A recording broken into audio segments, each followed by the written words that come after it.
স্বয়ং সম্পূর্ণ হলো। আমার শ্রীমন মহাপ্রভু এবার দৃষ্টি দেবে এইদিকে, এত সময় দেয় নাই।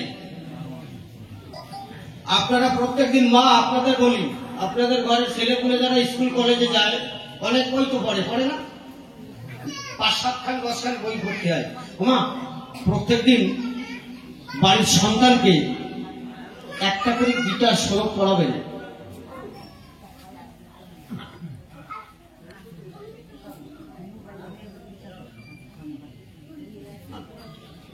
একটা করে গীতার শ্লোক পড়াবে, দেখবেন তার জীবন চরিত্র পাল্টেছে, সে একটা উন্নত মানুষ হবে। আপনারা এগুলো করেন না কেন? এগুলো আমাদের প্রয়োজন না। একজন মুসলমান, তাদের ঘরে মাদ্রাসা করা আছে, ধর্ম শিক্ষা করায়, আর আমাদের সনাতন ধর্মের মধ্যে কে এটুকু নাই? আপনারা গ্রামে একটা ধর্ম শিক্ষাশালা করুন, প্রত্যেকদিন সেখানে এসে ধর্ম আলোচনা হোক, তাস খেলাটা বন্ধ দিন, দিয়ে দুটো কৃষ্ণ কথা, দুটো হরি কথা, একটু গীতা পাঠ, একটু ভাগবত পাঠ, আমার গোবিন্দের নাম, এটা আপনারা কেন করবেন না? এটা কেন করবেন না? আমার চোখে আমাদের সনাতন ধর্মের দাবি সন্ধ্যা হলেই সিরিয়ালের পর্দায় আপনারা বসে যাচ্ছেন। পরবর্তীতে যে কিছু করবেন, কিছু হবে, কিছু সদ্গতি হবে, সমাজের কল্যাণ হবে, সেদিকে আপনাদের দৃষ্টিভঙ্গিটা কেন থাকবে না? এটা আপনারা ভুল করছেন কেন? একজন গর্ভবতী মা, সে যদি গীতা নাও পড়তে পারে, সে যদি গীতাখানা তার কাছে রেখে দেয়, তার সন্তান হবে আগুনের ফুলকির মতো। আমি আজকে কয়ে গেলাম, আপনারা লিখে রাখেন, আমার নাম্বার দিয়ে যাবো, আমার যে কার্ড আছে ভিজিটিং কার্ড, এর কাছে পাবেন চাইলে। গার্ডের জন্য আমাকে ফোন করতে হবে না, অন্তত সমাজ শিক্ষার জন্য আমাকে তখন বলবেন যে সরকার মশাই, আপনার কথাটা শুনে আমার বাড়ির পরিবেশটা পাল্টে গেছে। আপনারা তুলসী মঞ্চ কেন করেন বাড়িতে জানেন? কেন তুলসী মঞ্চ করে আমার কি কাজ, কি লাভ? আমি সেখানে কেন পূজা পার্বণ করবো? কেন সন্ধ্যা দেবো, কেন ধূপধুনা দেবো, কেন জল ঢালবো? তুলসী মঞ্চ, তুলসী হচ্ছে কৃষ্ণ প্রেয়সী। তুলসীকে বাড়িতে স্থাপন করে তার পূজা মন্ত্র আছে, তার জল দেওয়ার মন্ত্র আছে, এই বলে তুলসীর কাছে আবেদন করতে হয়। আমি তো রাধারানীর দর্শন পাইনি, তুলসী দেবী মর্তভূমিতে তুমি স্বয়ং সম্পূর্ণভাবে তুলসী গাছ রূপে আবির্ভূত, তাই তোমাকে আমি বাড়িতে বন্দি করে রেখেছি এই কারণে, তোমার যদি পূজা পার্বণ দেই, একদিন তোমার গাতে আমার দীনবন্ধু প্রাণ গোবিন্দ ভুল করেও এই পথে একদিন আসতে পারে।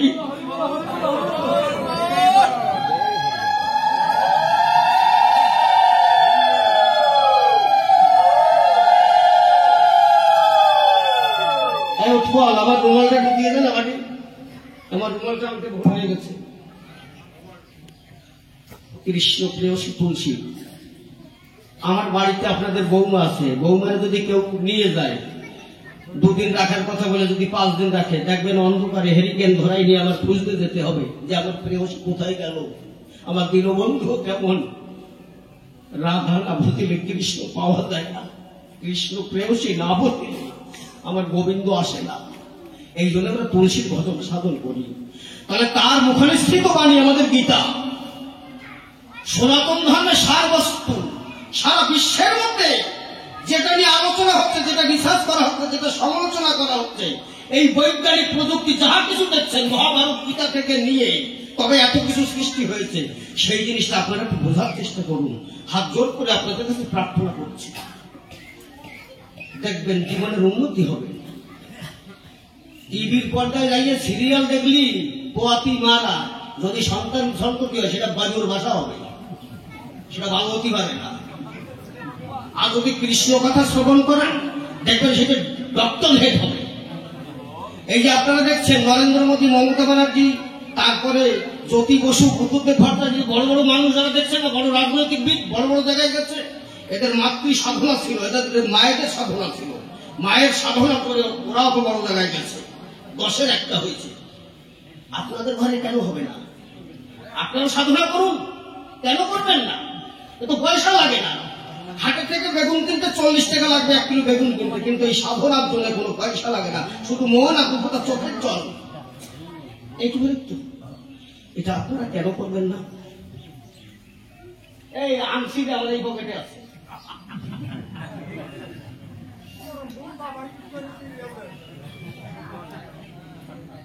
না, আগে একটা গান গাই, তারপর যেভাবে যা প্রশ্ন করে গেছে।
ভাবনা জেনে ধরনা পাই,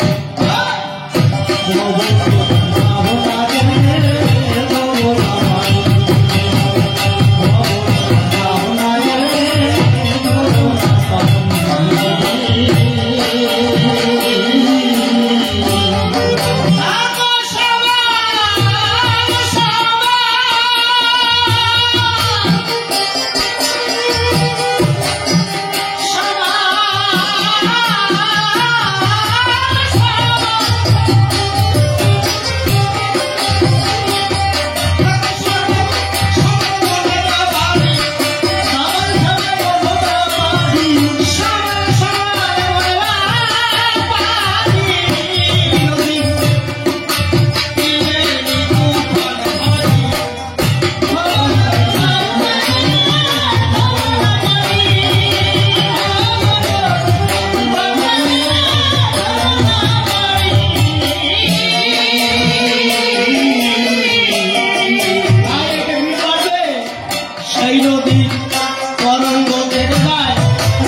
মাসের কখনো এই জায়গায় নাম আসি কিছু নাই,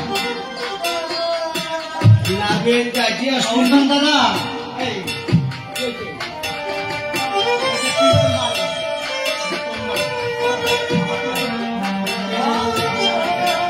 আমার হারমোনিয়ামের ভোকালের টোনটা বাড়াইয়ে দাও বাবা। তা হাজিয়ে আসতেছি, তা কমিটি ছেলে বলেরা দাঁড়ায় রয়েছে, তা আমি তো বুঝতে পারছি। দেখেন, যারা পালা কীর্তন গায়, কবি গান গায়, লীলা কীর্তন গায়, যে গাই গান করুক না কেন, অডিয়েন্সের দিকে তাকালে বোঝে যে ম্যাগনেট কোন দিকে বসানো আছে। দেখবেন গান গাইতে গাইতে সেদিক বেশি ফিরে গান গায়। মানে আসরে যে ভক্তা মায়েরা আছেন, আমি চাইলে পরে তো বুঝি যে কারা গান শুনছে, কারা বুঝে শুনছে। আমার সেই দিকে একটু বেশি ফিরতে হয়। তা কমিটির ছেলে পুলেদের দেখে আমি বললাম, বাবাজিরা জয় রাধে। বাবাজিরা তেমন সারা বেড়া দেয় না। চিন্তা করতেছে এই মাল গান গাবে, এই মালের দ্বারা সম্ভব না। বাড়ি চলে আসতেছি, রাস্তা দেখায় কি দেখায় না, মন করা ভাবে আসছি। তাই একদম ওই বাড়ি তুলে দিয়ে আসবো, সে আর যায় নাই। তা যখন উঠোনে দাঁড়াইছি, তাই সরকার মশাই গান তো গাইতে এসেছেন, দম থাকবে না তো। আলে গুরু কৃপায় আমার যে দম থাকবে, সেই দমে তোকে গ্রাম বলে ফিরে দেবো। যাবে না।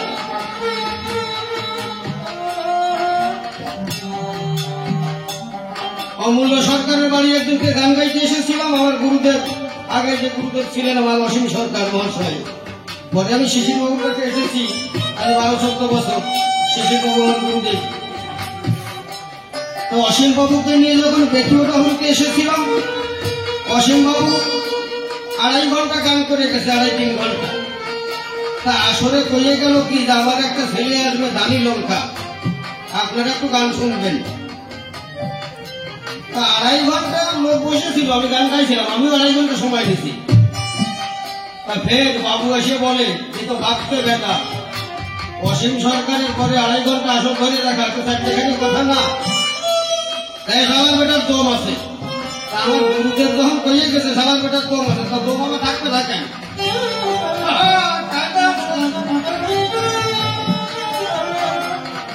আসতে বাজাও গানটা একটু বাংলায় কই দে, তত্ত্ব কথা কই। আজকে যেভাবে প্রশ্নপত্র, তাতে তত্ত্ব না কইলে তো হবে না, নাকি? আর এই যে আমার এই যে সামনে যে দাদা বসে আছে, আমার এই দাদা সব জায়গায় এই গান তুলতে যায়। ওনার ইউটিউব চ্যানেল আছে, নিরুপমা মতুয়া টিভি চ্যানেল। আপনারা যখন এই কবি গান শুনবেন, নিরুপমা মতুয়া টিভি বলে সার্চ করবেন, ইউটিউবে গিয়ে দেখবেন, ওনার চ্যানেলে গান শুনতে পাবেন। সমস্ত সরকারের গান আছে এবং এটা দামি ফোন কিনা। আমরা যেমন 5-10 হাজার টাকা দিয়ে একটা কিনি, উনি তা কেনে না, উনি 40-45 হাজার টাকা দিয়ে কিনছে। মানে ওনার ছবিটা এত সুন্দর ছবি, সব চ্যানেলে তা হয় না। অনেকে দেখবেন ক্যামেরা নিয়ে ফটো করে, তাও ছবি ভালো হয় না, ওনার ক্যামেরাও লাগে না। আর সবাই একটু সাবস্ক্রাইব করবেন, কারণ আমি তো ওনাকে পয়সা দিতে পারি না। আপনারা যদি সবাই মিলে একটু সহযোগিতা করেন, আমাদের এই সম্প্রদায়টাকে বাঁচিয়ে রাখতে একটু সাবস্ক্রাইব করলে, উনি গরিব মানুষ, ওনার হয়তো 2 পয়সা আসবে। আপনারা আমার তরফ থেকে এটুকুনি নিবেদন, আপনারা একটু সাবস্ক্রাইব করবেন, নাকি? কথা খারাপ করেছি নাকি? আমার দেখার দরকার নাই, আর সবাই দিতে হবে। এই প্রথম যখন গানে যাইতাম, আজ থেকে 10 বছর আগে শিশির বাবুর সঙ্গে, তা মাইকে অ্যানাউন্স করতো, শিশির সরকার কবি গাইবে, অসিত সরকার কবি গান গাইবে। এই তারাতলা, রতনপুর, তারপরে ওই যে গত বছর গাইয়ে গেলাম, ওটার নাম কি, আবার ওই নরনারায়ণপুর আছে না, 17 তারিখ আমার ওইখানে গান আছে। বেথুয়া, নদিয়া, এই জায়গায় আমার গান বেশিটা গাইয়ে তো গেলাম জনম করি, মানুষের উনি আমাকে পাবে। ওই তো কোষ আগে ভাবতাম যে আমার নাম কয় লাখ কেন, আমি গান গাইতে আইছি। আর এখন মনে হয় সবার নাম না করি ভালো চাই। যখন দাম কম থাকে তখন নাম বেশি চাই, যখন দাম বেড়ে যায় তখন আর নাম চাই না, নাকি? নামের প্রয়োজন হয়। একবার হেডমাস্টার হয়ে গেলি, সে ইন্টারভিউ দেয় নাকি মাস্টারের জন্য? তখন দিতে হয়েছে কেন না, গান ভালো নাকি দাদা? দিতে গেলে বলেন নাকি? তাহলে যত সব সায়ক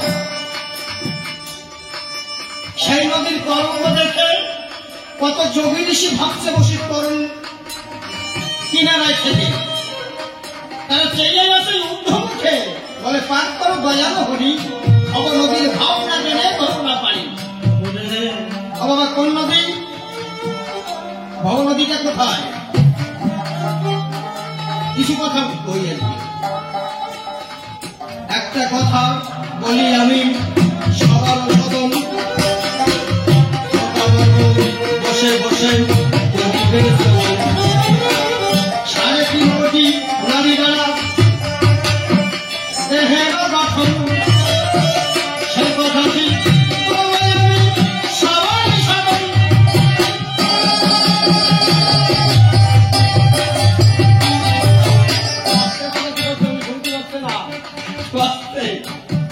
সাড়ে 3 কোটি নারীর মধ্যে বাবা 72,000 প্রধান বসে বসে শ্রবণে করবেন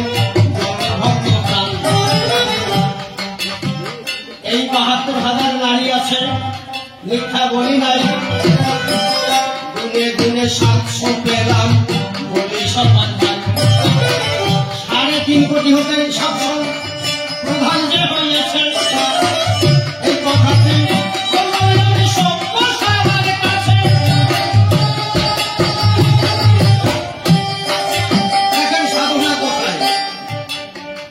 এই 700 নারীর মধ্যে বাবা 124 নারী প্রধান সকাল সময় বললাম কথা 124 নারীর মধ্যে বাবা 35 নারী হয়েছে এই দেহ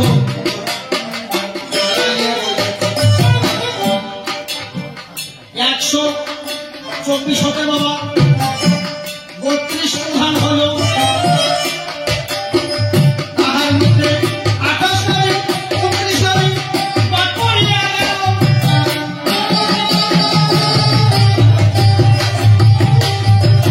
এতগুলো নারীর মধ্যে বাবা 3 নারী প্রধান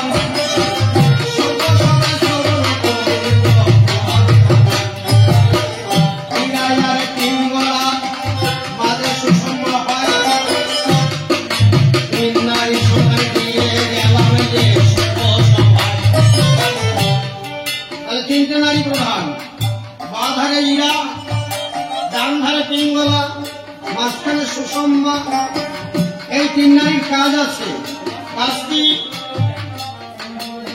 এই মধ্যে যে সুষম্মার মধ্যে দিয়া সূক্ষ্ম রূপে একটা নারী প্রবাহিত হয় সেই নারীটার নাম হচ্ছে চিত্রনারী কেউ বলে কুহু নারী ওই নারী থেকে দিবারাত্র হরিপ্রাণ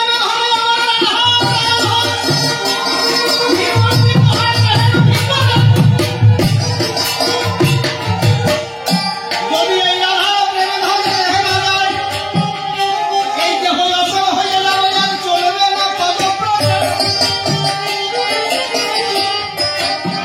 এই ত্রিধারায় 3 বার যখন বিগলিত হয় শরীরে জ্ঞানীজন এই 3টে নারী এই একটা নারীর মধ্যে দিয়ে 3টে ধারায় রস বিগলিত হয় দেহের মধ্যে এই 3টে রসের নাম কি কারণ নাম মৃত লাভার নাম মৃত হয় যদি বলে সাধনার ঘরে গিয়ে আলাদি ভাই যদি কোনো ত্যাগী কেহ 1 বিন্দু পান করে নরলোকে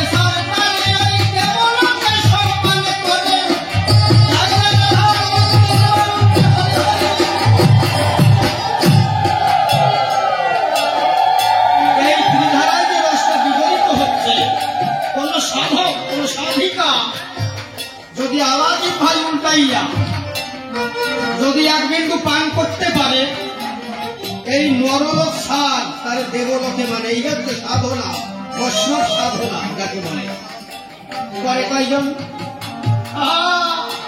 কত সোজা গুরুর কাছে শিখতে হবে আর একটা সাধনার কথা জানি করিব বর্ণন দেহ তপের সাধ কথা দেয়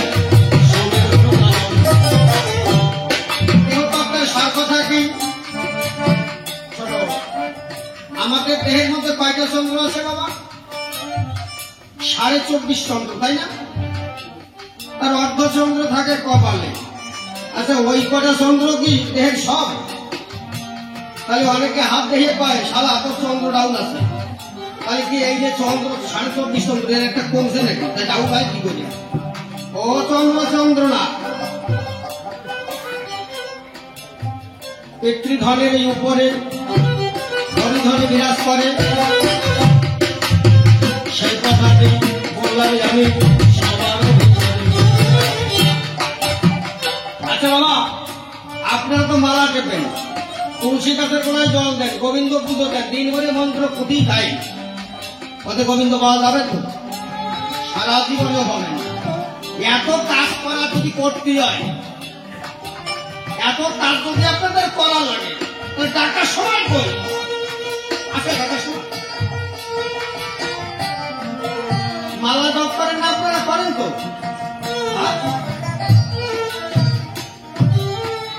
16 মালা জপলে কতবার নাম করা হয়? আমার মালা জপেন তো নাকি? জপেন না? না, গোবিন্দ মন্দির করে কবি গান গেছো, মালা জপ না। কায়দা আছে, 16 মালা জপলে 28,000 বার মালা জপতে হবে। কি করে? ওই যে রাস্তায় যে টেবাটিপি করে বেড়াবো মালা, ওতে ভাব হবে? ও করে না। নির্জনে ঘরে বসে একাকী মতো মালা টিপতে হবে। নিজের ধ্বনিটা নিজে শুনবে, অন্য কেউ শুনবে না। 16 মালা অন্তত জপ করো, তাহলে 28,000 বার হবে। আমার হরিদাস 3 লক্ষ বার জপেছিল।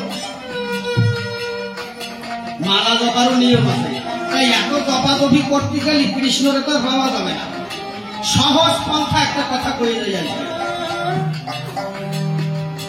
যার চরিত্র ঠিক আছে, যার পিতৃধন ধরে রাখতে পেরেছে, যে মাতা পিতাকে ভক্তি করে, যে মিথ্যা কথা বলে না, গুরুজনকে ভক্তি করে, জগৎকে প্রেম করে, সেই ধরনের সাধু না আমার জীবনে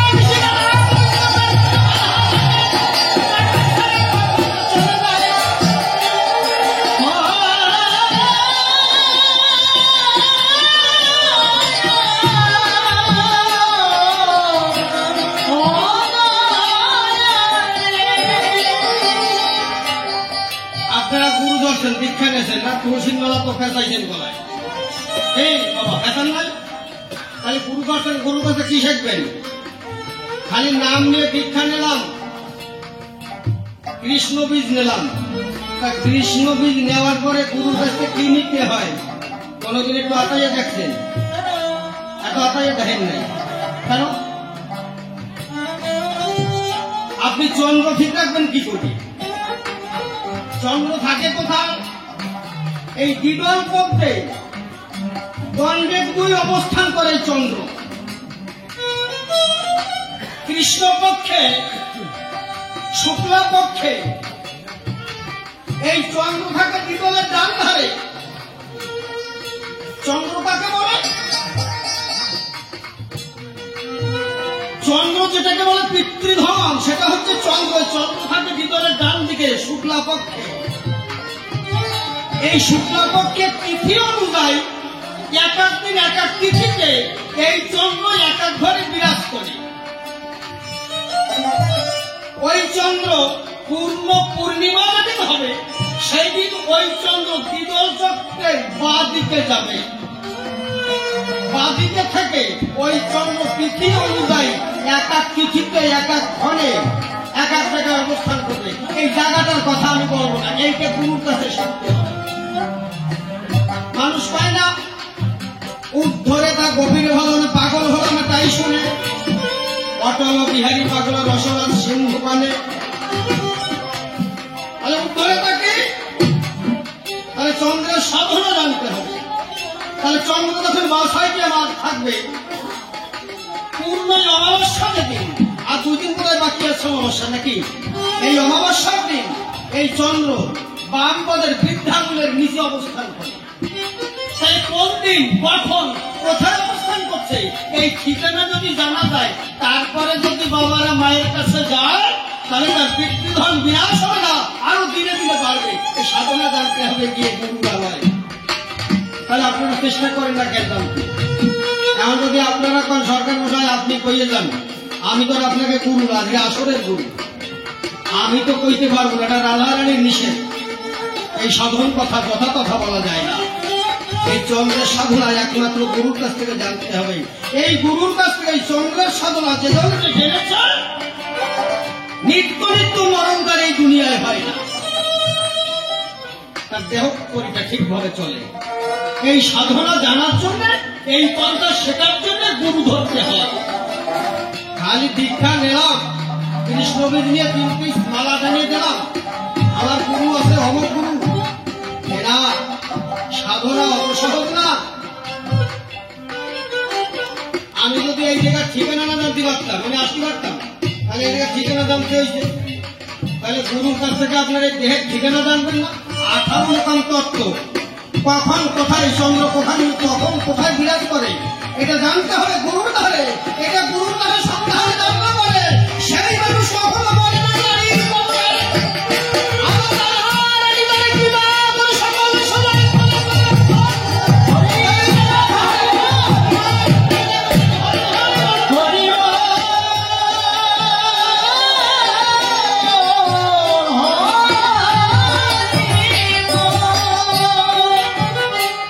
বাবা ছোট, যতটুক কথা আমি কইয়ে গেলাম, এতটুক কথা কেউ কয় না। আপনারা বুকে হাতে সত্যি কথা কম থেকে কেউ কইছে, কোনদিন কেউ কয় নাই। কবে কোন জায়গায় গুরুর দুয়ারে থাকতে হবে, গুরুর কাছে গিয়ে শিখতে হবে, জানতে হবে।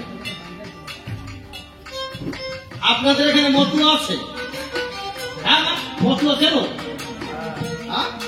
মতুয়া আছে তো না, বৈষ্ণব আছে। এই মতুয়া বৈষ্ণব যারা বাড়ি বাড়ি করে, একটা মতুয়ার মধ্যেও পড়ে না, কৃষ্ণ ভক্তের মধ্যেও পড়ে না। আজকে সার কতগুলো কথা কয়ে যায়, যা শোনেন নাই, যা বোঝার চেষ্টা করে নাই, এবারকে করবেন। এই যে যারা মতুয়া, তাদের বীজ মন্ত্র কি জানেন?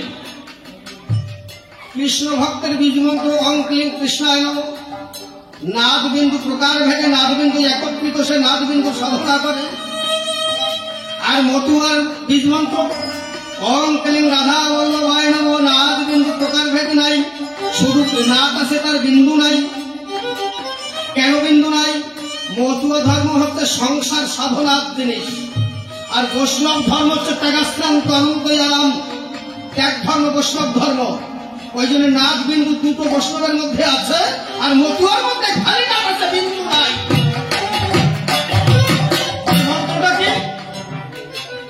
কৃষ্ণ ভক্ত আর মতুয়া ভক্ত এক বীজে দীক্ষিত, এর আলাদা নাই কোনো জায়গায়। মানুষ বোঝে না, তাই বাড়ি বাড়ি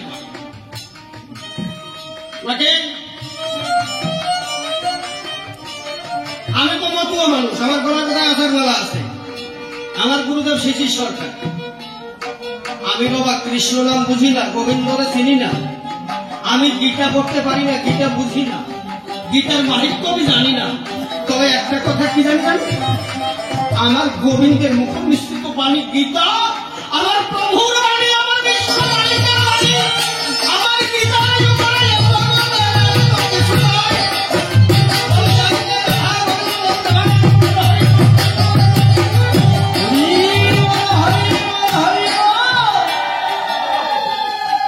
আপনারা একটা কাজ করবেন,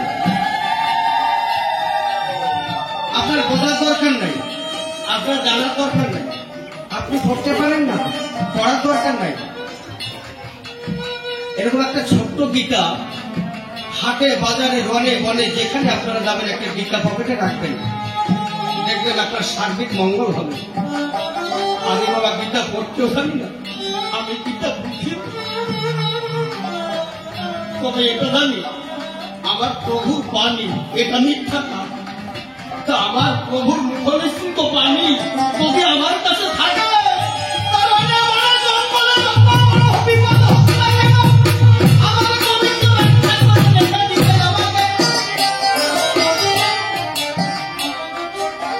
আর যেদিন আমার মরণের ট্যাগ আসবে, সেদিন উনি রাখবেন না, উনি নিয়ে যাবেন, উনি তৈরি পাঠিয়ে দেবেন।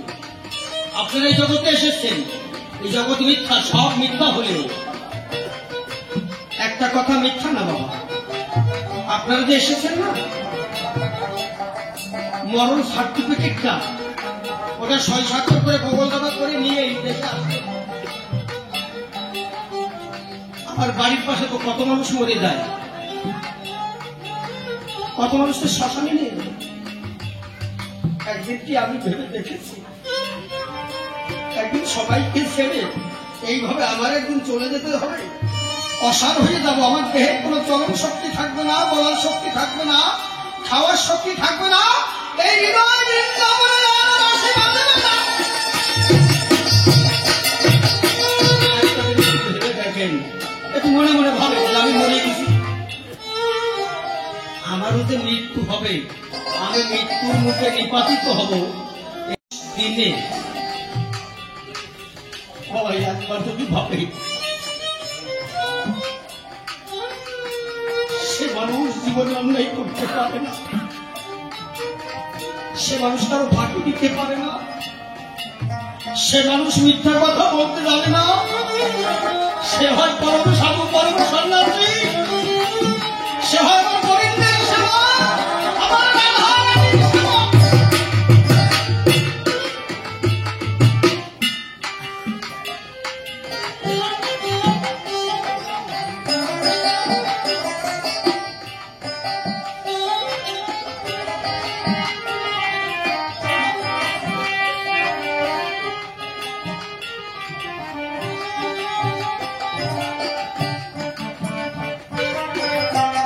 ছিলেন কোথায় এই পৃথিবীতে আসার আগে?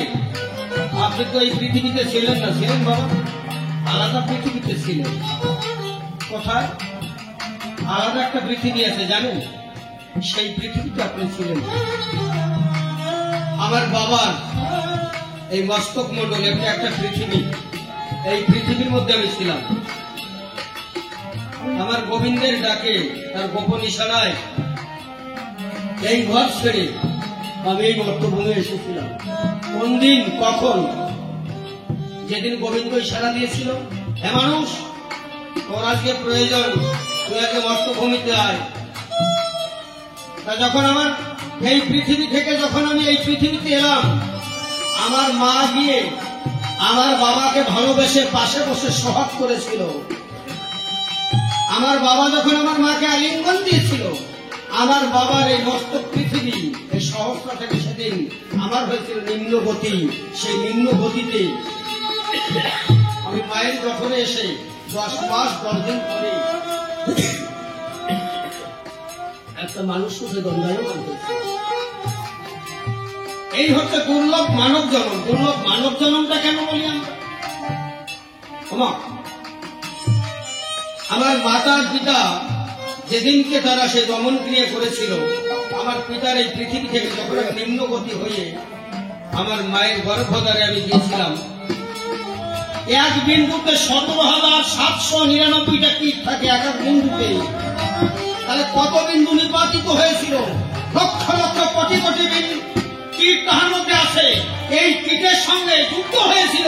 এই কীটকে পরাস্ত করে যে কীট শক্তিতে মাতৃবছরে মাতৃগর্ভকে চক্রের মধ্যে প্রবেশ করেছে, সেই নররূপে মাতৃগর্ভকেশর চক্র হতে 10 মাস 10 দিন পরে এই মৃত্যুটায় নিবারিত হয়েছে। সেইটা হচ্ছে মানুষ। এই হচ্ছে দুর্লভ মানব জন্ম।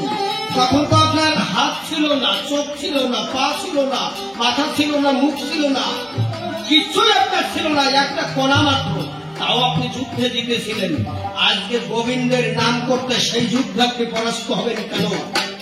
রণক্ষেত্রে যাবেন, সাধনা করবেন, আমার রাধারানীর নাম করবেন, রাধারানী বলে সাধন ঘরে গিয়ে আমার গোবিন্দকে পরাজয় করতে হবে, সাধনা করতে হবে, সাধক হতে হবে। তাহলে দুর্লভ মানব জন্ম খালি মুখে কইয়ে গেল, কাজে করলাম না, এ হলে হবে না বাবা। যত সব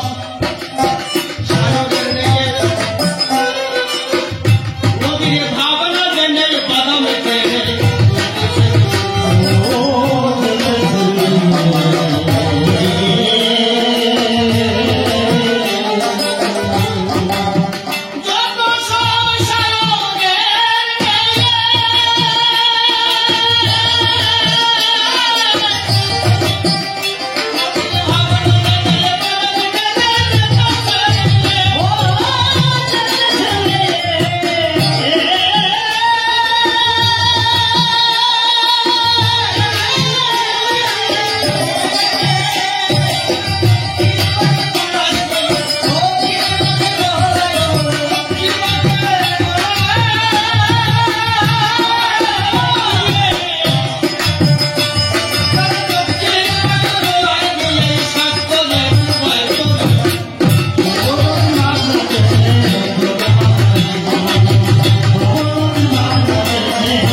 করেন, আমার বাড়ি তো দক্ষিণ কলকাতায়, আপনি আমার হবেন নাকি? দক্ষিণী মানুষ, দক্ষিণ দেশ ওটা না।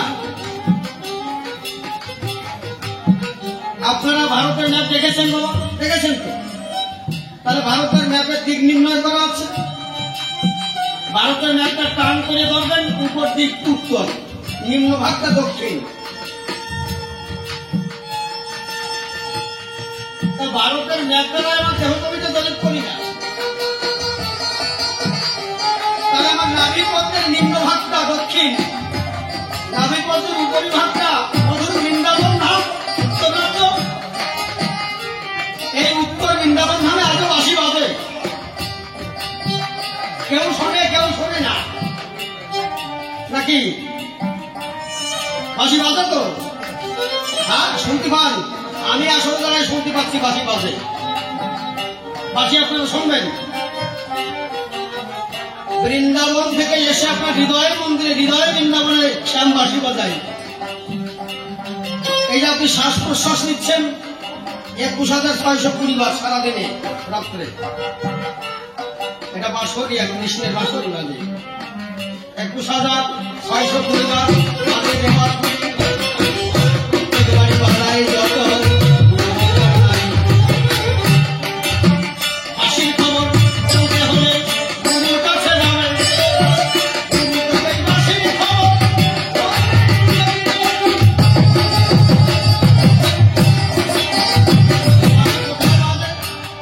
আমার হৃদয় বৃন্দাবনে বাজে।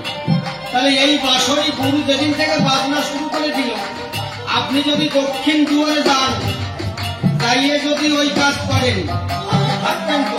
মানুষের মরণ ওই একটা জায়গায়, সাধন ভজন ওই একটা জায়গায়। যার দেহ ধরে রাখতে পারবে, যে ব্রহ্মচর্য পালন করতে পারবে, সে হচ্ছে সাধক। যে পারবে না, সে সাধক না। তাই তো বললেন পিতৃধনের উপরে হরিধন বিরাজ করে। পিতৃধন যার নাই, তার হরি সাধনা নাই। তারপরেও পাগল বিজয় সরকার একটা কথা কইয়ে গেছে, কি অতর ভেসে যদি গিয়ে থাকে বাবা বাড়ি ঘর, যমনে মরুয়া সকালে সাগর পানি ঘর, যা গেছে তা গেছে বলে খেত করিস না আত্মা বলে, মিলাই না পূর্ণ হইলে কত কি হয়েছে লোকসান, দিয়ে হিসাব নিকাশ তাহার হাতায়, ওর মন দেউল হয়ে গোবিন্দের নামে একবার পথে নাম।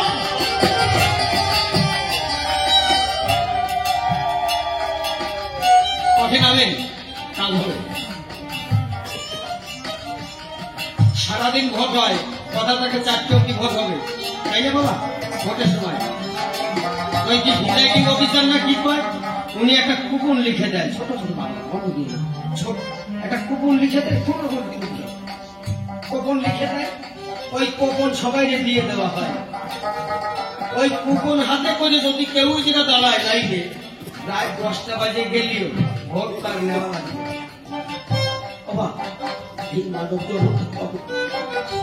আমার গুরু যখন আমাকে কুপন দিয়েছে, পথে তখন আমি নেমেছি, রাজ্য তখন আমার প্রিয় বন্ধু, ভরসা হারাবেন না। এই জায়গাটা ঠিক রাখতে হবে, তবে মূলধন ঠিক রাখার চেষ্টা করবেন। আপনি ব্যবসা করতে আসছেন, ব্যবসায় মূলধন হারালে ব্যবসা হবে না বাবা। তাই বলেন হা হা হা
বছরে মাসে তো অমাবস্যা পূর্ণিমা 2 দিনই বানাবে, তাই না?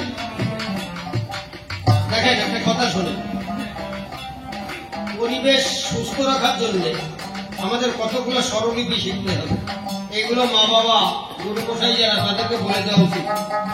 ছোট ছোট ভাই বোন যেখানে যেভাবে অবস্থান করছে কথাটা সংস্করণ করতে হবে আজকে, তাতে সমাজের উন্নতি হবে, সমাজের গতি হবে। মায়েদেরও বলি, বাবাদেরও বলি, অমাবস্যা পূর্ণিমার দিন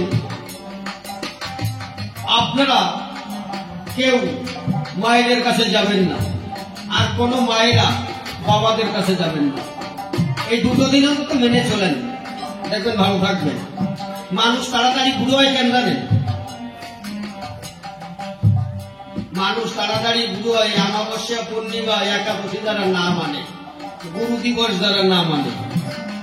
জন্মবার, গুরুবার, অমাবস্যা পূর্ণিমা একাদশী এই দিনগুলো বাদ দিতে হয়। এই দিনগুলো বাদ যদি দিতে পারে সে মানুষ ভালো থাকবে। বাড়ি অভাব হয় কেন? অভাব হয় একটা কারণের জন্য। যার কেন্দ্রে অভাব তার রাজ্যে অভাব থাকবে। একটা মানুষ আজ থেকে সংযমী থাকা ঠিক আমার কথা শুনিয়া 10 দিন পরে যদি তার অভাব যায়, আমি লড়ি ভরি আমার বাড়িতে চাইলে তার বাড়ি পাঠাই দিলাম। আমি অসিত সরকারের কথা দিলাম। আগে কেন্দ্র ঠিক রাখো, এই কেন্দ্র ঠিক রাখলে রাজ্য ঠিক থাকবে। বাবা সব মিথ্যে কথা কইছে, মিথ্যে কথা কইয়ে আপনারা খালি দেবেন না। শুনেন, আমি ভালো কথা কইয়ে যাবো না, আর গল্প বেশি আষাঢ়ে চাকাম দিয়ে যাবো না। টাকা নিয়ে গান গাইতে আইছি, টাকা কম দিকে বেশি টাকা করে দেবে, তা আমি কোনো কাজের কথা কয়ে যাবো, খাওয়া কথা কয়ে যাবো কেন? নাকি আপনারা কি করেন? যে কটা কথা কয়ে যাবো আজকে, এ কটা কথা ফিরিয়ে দিয়ে রাখবেন। আর অন্যান্য সরকার নিয়ে আসবেন, এক হবে না কোনো কাজ। আজ অব্দি কয় নাই, এ তত্ত্বভাবে ভাগাই নাই।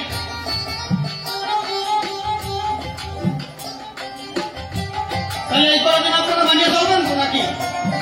এই কদিন মানিয়ে চলেন, তা চলে গেছে ওদিন বাদ দেন। এখন থেকে আজকে শুরু করবেন,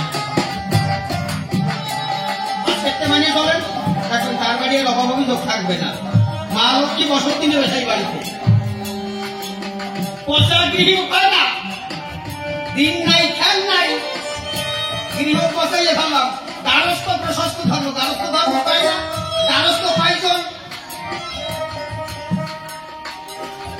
কত নিয়ম আছে, কত কম, সারা রাত চলে যাবে, সারা রাতিও গান শেষ হবে না। দীক্ষা শিক্ষা নেওয়ার পরে পুত্র সন্তান কন্যা সন্তান হলে ওটা আমার না, আমার বলে দাবি করা যায়। পেশা গরুর দাম থাকে, এই তাহলে আমি এ দেহ দক্ষিণা দিয়েছি গরুর পায়, তাহলে আমি আর দক্ষিণাশ্রমে যাবো না তো? এ দেহ দাম দিয়ে গুরু, এ দেহ দক্ষিণা দিয়ে দক্ষিণাশ্রমে আর যাবো না কখন? তাহলে দীক্ষা শিক্ষা নেওয়ার আগে সন্তান সন্ততি জাতি যদি হয়, দীক্ষা শিক্ষা নেওয়ার পরে আর এই দক্ষিণ রাজ্যে বিরাজ করবেন না, তাহলে যাবেন বলে ওই গুরুর দাম থাকবে না, ওই শিষ্যের দ্বারাই কাজ হবে না। গোবিন্দ তার বাড়ি জীবনে কোনোদিন আসবে না। খাঁটি জাত সত্যি কথা বলে গেল। এই কায়দা আছে, দীক্ষা শিক্ষা নেওয়ার পরে তারপরে আপনারা আমরা নিরামিষ ভোজি, আজকে নিরামিষ খাই। নিরামিষ কারে কয় বোঝেন? আমি আজকে শনিবার, আজকে নাকি আজ মঙ্গলবার, মঙ্গলবার কোন টাইমের উপস্থাপন হয়েছিল, তাহলে মঙ্গলবার নিরামিষ খাই। খাইটা কত ভাত খেলাম না, রাত্রি আপনার গরুমারে তো আমি ছাড়লাম না, নিরামিষ হলো।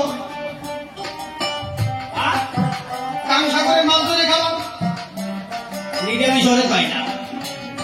বাঘ ভাল্লুক তো সারা বছর মাংস খাইয়ে যায়, বাঘে 12 বছর পর একদিন। শিয়াল কুকুর তো দীক্ষা নেয় না, নেয় একটা মাইয়ে কুকুর, একটা পুরুষ কুকুর একবারে বানিয়ে দেবেন, বছরে একবার, তার বেশি পাবে না। তাহলে ওরা দীক্ষা না নিয়ে দীক্ষার দিন বুঝে গেছে। আর এই মানুষ এই মানুষ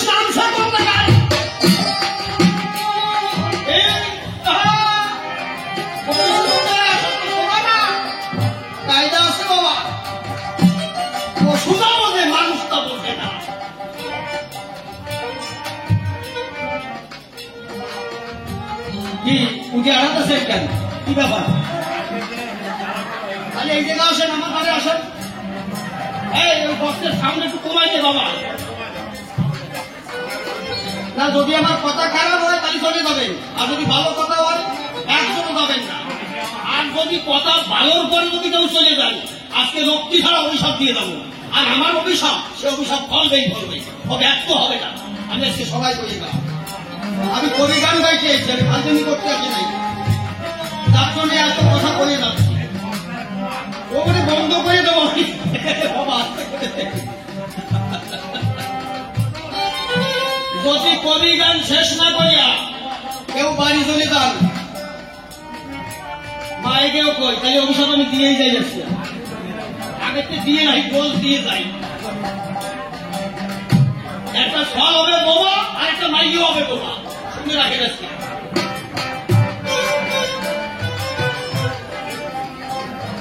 রাগ করলেন নাকি মা? বোমা সন্তান হবে, এটা সত্যি।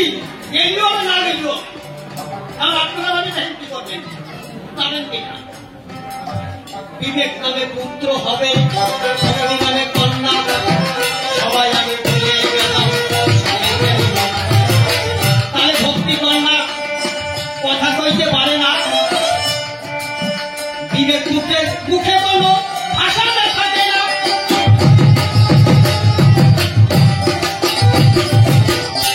কৃষ্ণ কথা শ্রবণ করলে ভক্তি কন্যার বিবেক পুত্রের জন্ম হবে, এটা মিথ্যা না? হবেই হবে, এটা সবাই হোক। তাহলে এই বুড়ি করার কথা বই নাই।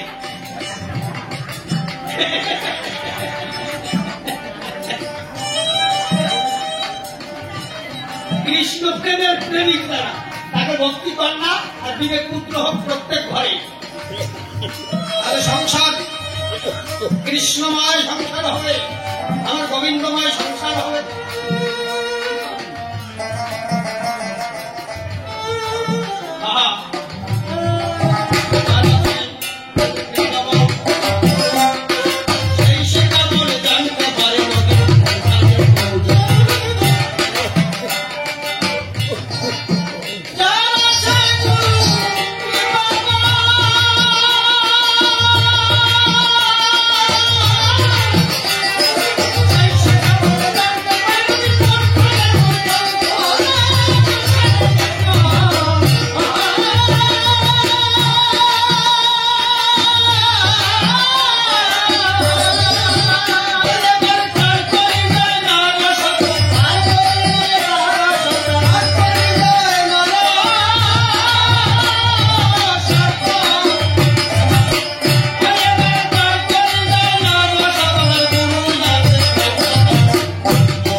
অসিদ্ধা স্ট্যান্ড আর একটু এই পাশে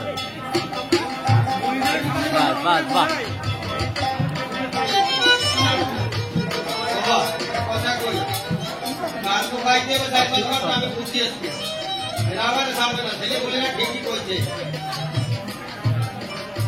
আমার কই যে ভালো মন্দ খাও খাও বেশি করে খাও তোমার সামনে কানে আসছি শুনছি আমি ওরা একটাও জানে নাই জানে তো যে ধরে তো ওই শালারে দেবো আমরা তোকে খাই সামনে আগায় যান তো আপনার আমার আগালে ছবি পাবেন আর যেটা আমার বেলান তো ফোন করে সামনে ওই জায়গায় যান ওই ও আমারে বেজাই কি একদম সামনে সামনে চলে যান এই মনিটরে নাই মনিটর করা বাবা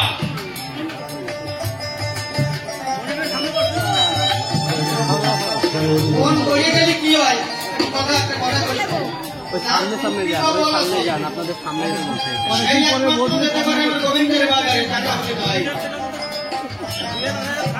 বাবা ওটা হাসে না আমি যদি মনে করি যে হাসাইয়ে যেটা গঙ্গা ময় দিয়ে দেবো আমি জানি আমি শিশু সরকারের ছেলে আমার বাবা যদি আসায় 14 জন আমি আসাই 19 জন 4 জন বেশি আসছি ভাবতে দেখা জন বললে কি হয় দেখেন আপনাদের এটা বেতুটা হবে তাই না পার নিয়ে বেতুটা হবে মধ্যে বক্সটা সাড়ে বসেন তো বক্সের সামনে আমার দাদু বক্সের সামনে কাউকে দেখুন একজন ভালো মানুষ একজন সাবুন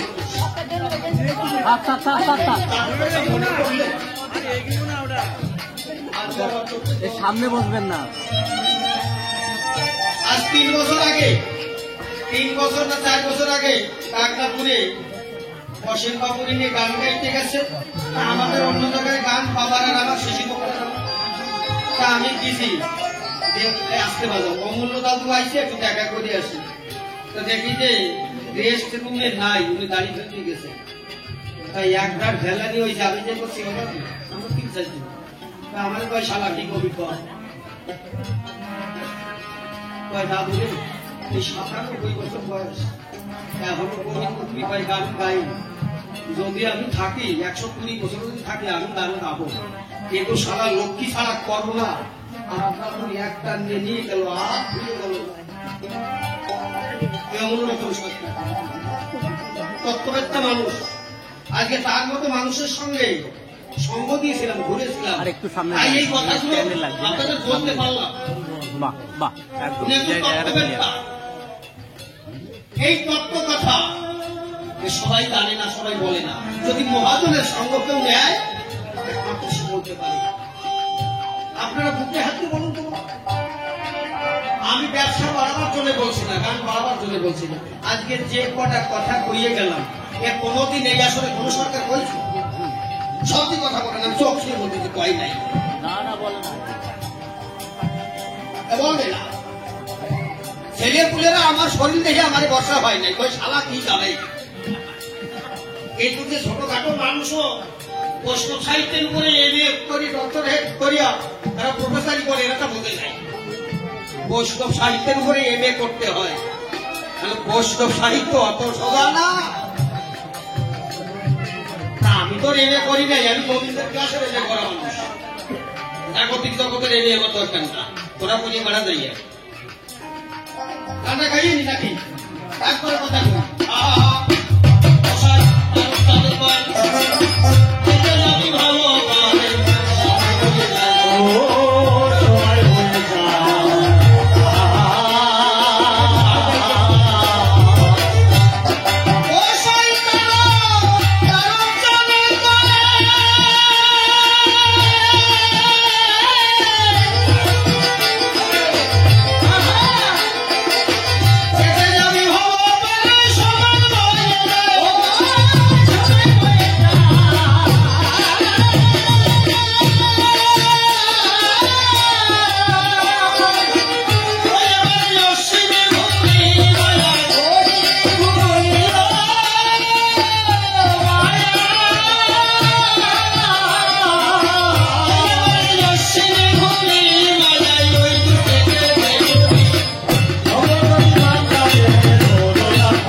মঙ্গলময় পদ্ময় আমারি মঙ্গল বাদ্য মহিমা দুলায় সাধের তারা বাজে বজ্রে মধুর বাসি কুসুমে মোর অমর হাসি আমারই সন্ধানে ব্যাকৃত তটিনীর করধারা রবি শশী গ্রহ বলে আমার ইচ্ছাতে চলে আমি আমার পরিধান আমি সবার নমস্বয় আমি সবার উপাস্য আমাতেই বিশাল বিশ্বয় আমি তার বিশেষে কল্যাণ আমাতেই কর্মকাণ্ড আমাতেই বিশাল ব্রহ্মাণ্ড অনন্ত বিবাহ বিবাহরি আমার মধ্যে যে বিরাট আমি প্রকাশ আমি দিবা জানি অদ্য সভা কক্ষায় সভা বক্ষে হেন বিরাট আমারই আমি নমস্কার করি যাই হোক মানসিকতা শেষ করে কবি গানে সূত্র ধরে সভা করতে হলো আমাদের উদয়মান কি বলবো আপনাদের কাছে আজকে মাঘ মাসের 2 তারিখ হয়েছে আপনাদের এই উজিরপুরে হচ্ছে কবি গান এটা উজিরপুর তো নাকি সে কোন এক মাসের কথা দিতে হবে আপনাদের সম্মুখে বক্তৃতা আমার এই যে গুরু ভাই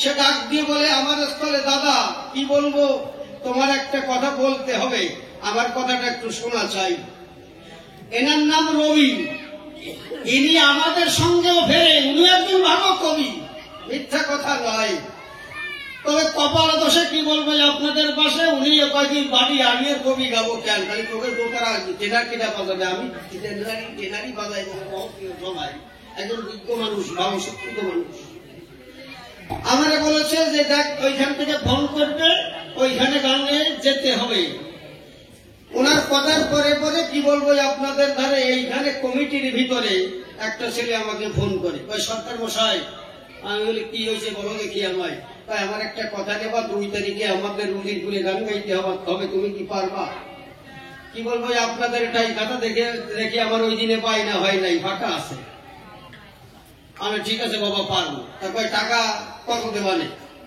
তা আমি বললাম আমি তো 18-20 হাজারের নিচে যাইনি না তা তার কমে আমি পারবো না ওই দেখো আমাদের গ্রামের মধ্যে ছোট্ট একটা অনুষ্ঠান আমি বলি তো অবস্থান তুমি আমার কথা নেবা একটু কম করে যদি নিতে পারো তুমি আমার কথা ধরো ভক্ত বাসনে একটু গান করবা এখন সব দিন টাকার বিনিময়ে আসা যায় না সাধু সঙ্গেরও আছে প্রয়োজন যখন ছেলেটা এত করিয়ে বললো তখন আমার ধারে শোনো সরকার মশাই বলি তোমার কাছে করি নিবেদন আমাদের ওখানে যে মুদ্রা সত্তা আছে খুলে বলি তোমার কাছে সব বাংলাদেশি মানুষ আন কথা তারা বেশি পছন্দ করে না কখন এই কথা বলার পরে কি বলবো তার ধারে 1,500 টাকা পাঠিয়ে দিল আমার মিথ্যা কথা নয় সেই টাকা বাইনা গ্রহণ করি আপনারা শুনুন উন্নত নরনারী আজকে কিন্তু 2 তারিখে দর্শন দিয়েছি আপনাদের মহাপ্রিয় সবাই কি বলবো আপনাদের পাশাপাশি আমি যখন এইখানে আসি অনেককে দেখেছি মিথ্যা কথা নয় তাদেরকে দেখে বললাম তাদের ডেকে বাবা কোন বাড়িতে আমাদের দিকে আশ্রয়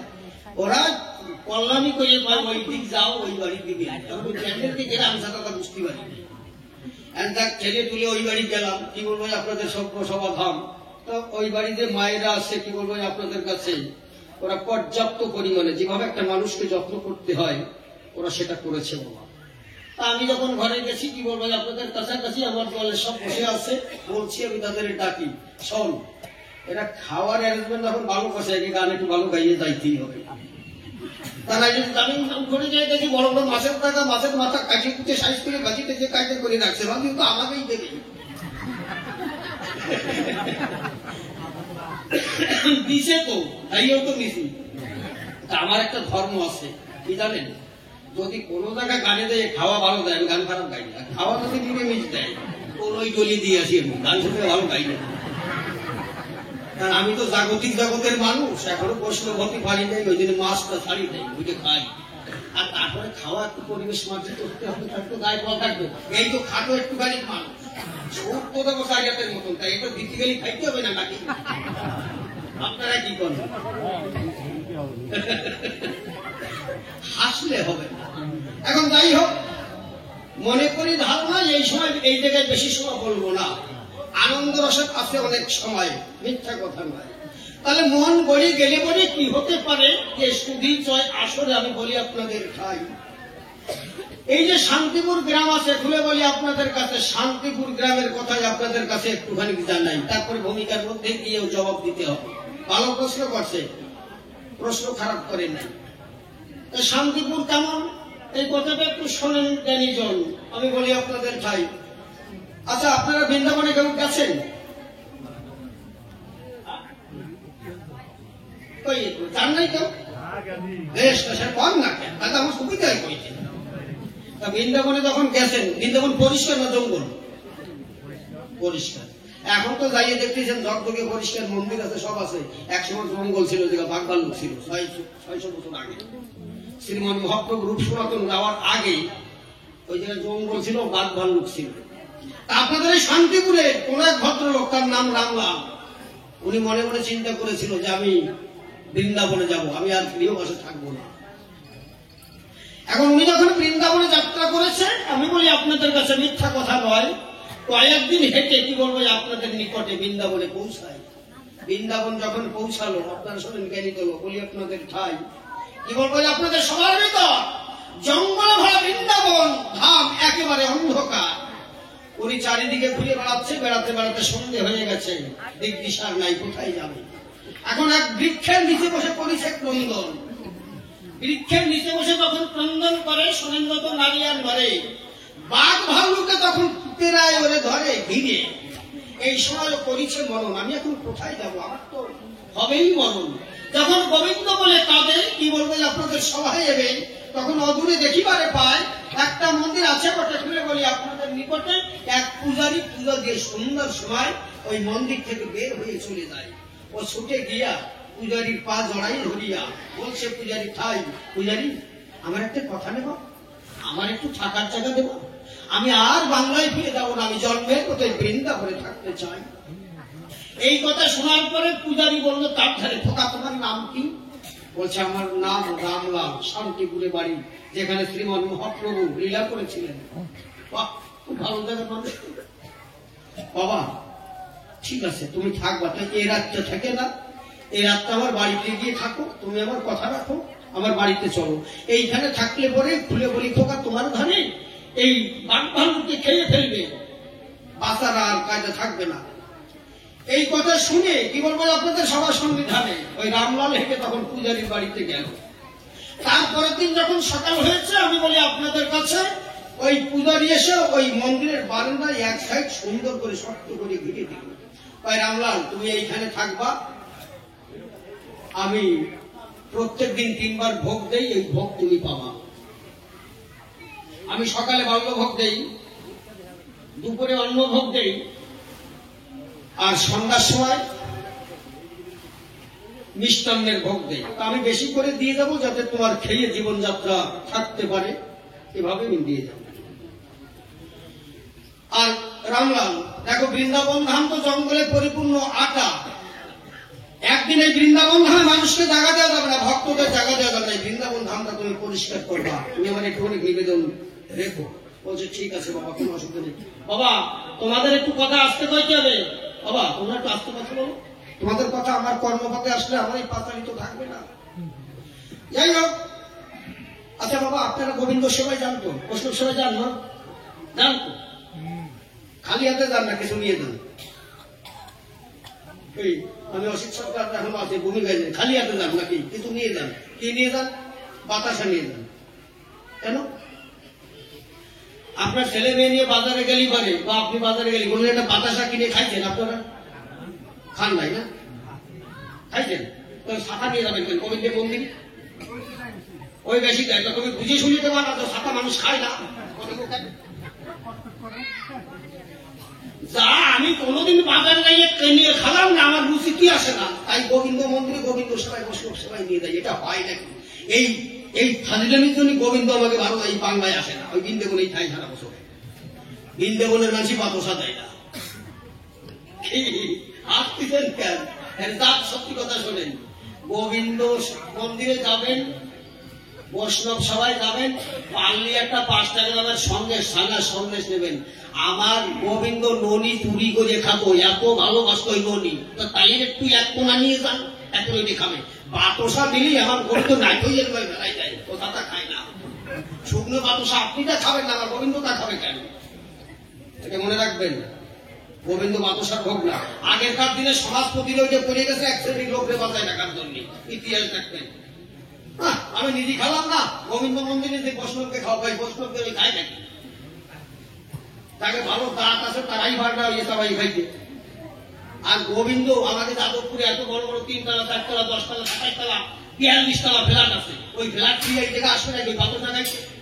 কারণ আমাদের ওই যে আমরা থানা সন্দেশ দিই, তো প্রিয় গোবিন্দ কোনোদিন আসবে না। ভালো জিনিস দেবেন, গোবিন্দ দূরে দূরে নেচে বেড়াবে। বাকি একটু ভালো জিনিস দেবেন, খালি পাতসাদ দিয়ে আমার গোবিন্দরে ভুলে রাখার চেষ্টা করবেন না। যাই হোক, এই সত্যি কথা বলছি বাবা, লোক জানো দেবে না।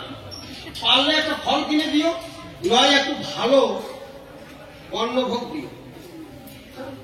আমার গোবিন্দ খাও, গোবিন্দ খায় না কিছু, দেখে তোমার নিবেদনটা কেমন, তোমার যাজন মানে তোমার যাজন যতন যেমন, যতন যাজন যেমন, তোমার নিবেদন যেমন, গোবিন্দ ঠিক অনুদান করবে তেমন। তোমার নিবেদন যদি বাউতাবাজি হয়, তাহলে কি সলিড কিছু দেবেন নাকি? ওই বাউতাবাজি এই দুনিয়াটা দেওয়ালেও সংসার, দিলে পাওয়া যাবে, না দিলে পাওয়া যাবে না। এরকম কথাটা সত্যি কথা। একটু মহাভারতের কথা বলি শোনো বাবা।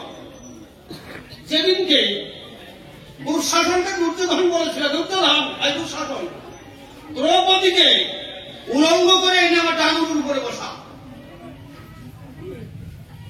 যেদিনকে নিয়ে আসে দ্রৌপদীকে রাজসভায় যখন কাপড় টানাটানি করছে উলঙ্গ করার জন্য, তখন উনি হাত উঠু করে গোবিন্দ বলে যখন কান্নাকাটি করেছিল, গোবিন্দকে যখন টানাটানি ওই কাপড় করে, এই সময় লক্ষ্মী নারায়ণ বসেছিল গোলকপুরে, লক্ষ্মীর কাপড়ে তখন টান করে, লক্ষ্মীর কাপড়ে যখন টান করে, লক্ষ্মী তখন গোবিন্দের দিক ফিরে পরে আলোচনা, গোবিন্দ আমার কাপড়ে যেন কে টান দিয়েছে, আমার কাপড়টা ঠিকঠাক দিছে না।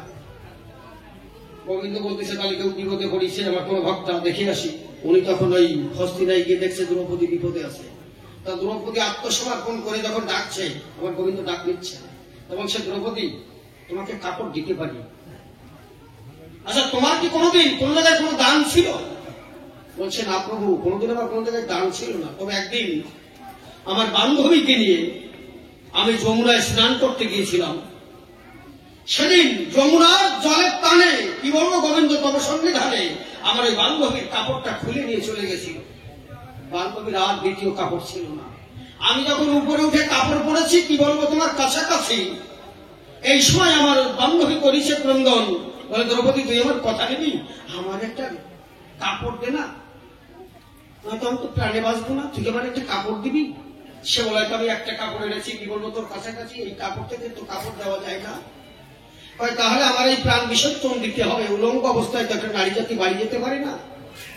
তখন দ্রৌপদীর ওই যে বস্ত্র পরিধানে ছিল অর্ধ ছিন্ন করে তখন বান্ধবীকে দিয়েছিল, বান্ধবী সেইটা পরিধান করে বাড়িতে এসেছিল। প্রভু আমার এইটুক দেওয়া আছে, এর চাইতে বেশি কিছু দেওয়া নাই। ঠিক আছে, তোর নাভি পথে বসাইয়ে দিলাম, আমি তার তাইতে কাপড় তাইতে ভাত, তুই থাকিস আমার সাথ। তখন আমার গোবিন্দ যিনি চিন্তামণি, তখন দ্রৌপদী নাভি পথে আপনাদের শান্তিপুরের তাপগুলো সব বসাইয়ে দিয়েছিল। দুঃশাসন যত টানে কাপড় কত কাপড় হয়, কত কাপড় হয়, দান যেমন থাকবে বাবা তুমি তেমন বাবা, এটা মনে রাখবা। খালি কথা আমি কিন্তু একটু মিথ্যে কথা কতিয়ে দেবে আসি নাই। আমি বর্তমান কবি গান গাইয়ে গাই খাই না, সাধুগুলি করে খাই, হাজরি করে খাই, তাই যে কটা কথা কব সত্যি কথা কব। যাক, এইবারে আপনারা শোনেন নারী মানে এইবার রামলাল প্রত্যেক দিন ওই মন্দিরে পুজো দেয় আর ওই বাগান পরিষ্কার করে চলতেছে। একদিন সন্ধ্যার অন্ধকারে রামলাল যখন এলো মন্দিরের ভিতরে, ওই বারান্দায় দেখিবারে পায়, একটা কথা বলতে গেলে যাবে অনেক দূর, দেখে মন্দিরের বারান্দায় পড়ে আছে একটা স্বর্ণের নুপুর। ওই দেখিবারে পায়, ওই নুপুর খান ধরে কি বলবো আপনাদের ধারে ওইটা হাতে নিয়েছে। ভাবছে কার নুপুর, কোন মহারানী এসেছিল, ঠিক তো নাই, সোনার নুপুর এখানে থাকবে তো, এখানে তো মানুষ আসে না।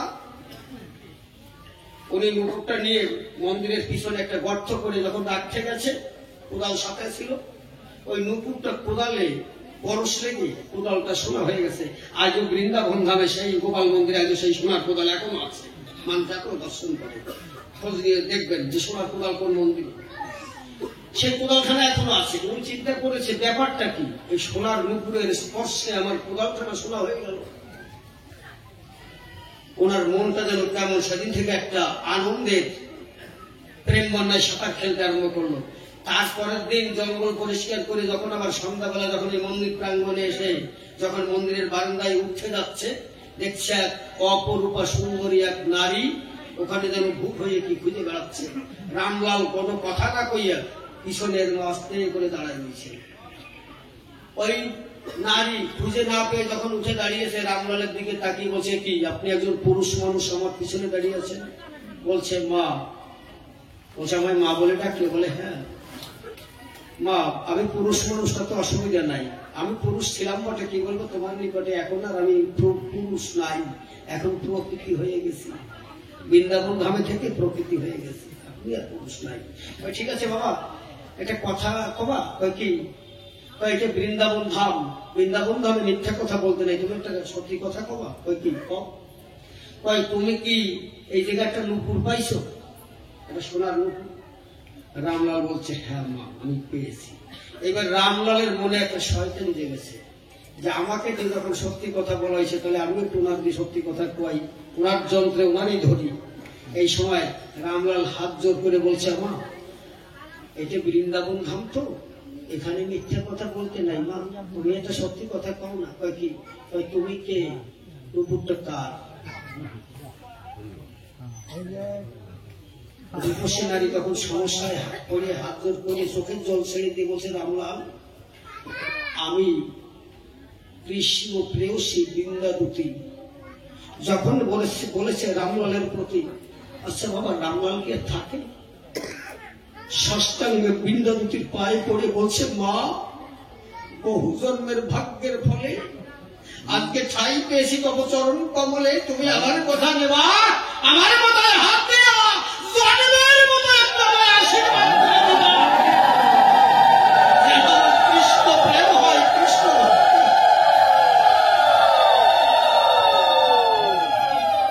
আমার বৃন্দাবতী বলেছে রামলাল তাহলে বাবা নুপুরটা দাও। কয় না, এই নুপুর আমি দেবো না। এত সময় ভক্তি দেখালে কি ভাবতা? কয় না মা, আমার মনে আছে ভাবো, এই যে নুপুর আপনি বললেন রাধিকার নুপুর, আমার মনে আছে ভাবো, যদি আমার প্রাণময় রাধিকা আসে, আমি তাকে ভালোবেসে আমার এই হস্তের অধিকার পাই, এই নুপুর পরাইয়ে দেব। মানুষের পক্ষে সম্ভব? বৃন্দাবতী কথা দিয়েছে, হ্যাঁ ঠিক তাই হবে। তারপরের দিন সন্ধ্যাবেলা 10-12 জন সহচরী সখীরা এসে চারিপাশে দাঁড়িয়েছে, রামলাল তার মাঝখানে। এই সময় বলছে, ওই রামলাল নুপুরটা দাও বাবা। বলছে না মা, আমি এই নুপুর রাধিকার পায়ে পরিয়ে দেবো, তা না হলে আমি নুপুর দেবো না। ভালো। আচ্ছা রামলাল, তুমি কি কৃষ্ণ বীজ নিয়েছো? বলছে না মা, আমার ভাগ্যে কৃষ্ণ বীজ হয়নি।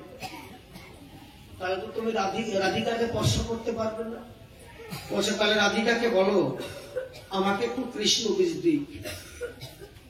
বলুন তো মানুষের চাইতে ভাগ্য হতে পারে? মানে সৃষ্টির স্রষ্টা যিনি প্রাণময়ী রাধিকা যে কৃষ্ণ প্রেয়সী, তার এই অধর হতে কি বলবো আপনাদের সাক্ষাতে কৃষ্ণ বীজ তার কর্ণ কুহারে দিয়ে তার মানব জীবন করেছে সরসী। যখন সে কৃষ্ণ বীজ পেল, রাধার পায়ে যখন নুপুর পড়াইয়ে দিল, রাধার পরশে সে তো পরম বৈষ্ণব হয়ে গেল। জয় জয় বৈষ্ণব আনন্দ।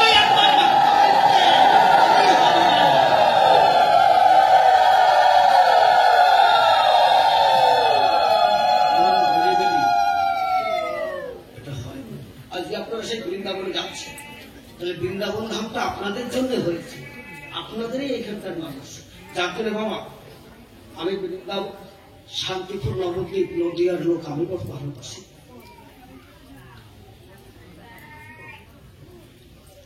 আমার গ্রামে আজও যদি শান্তিপুর নদিয়া থেকে কোনো মানুষ যায় নবদ্বীপ থেকে, আমি যদি শুনি যে নবদ্বীপের লোক, নদিয়ার লোক, শান্তিপুরের লোক, আমি ছুটি গিয়ে থেকে বাড়িতে নিয়ে আসি।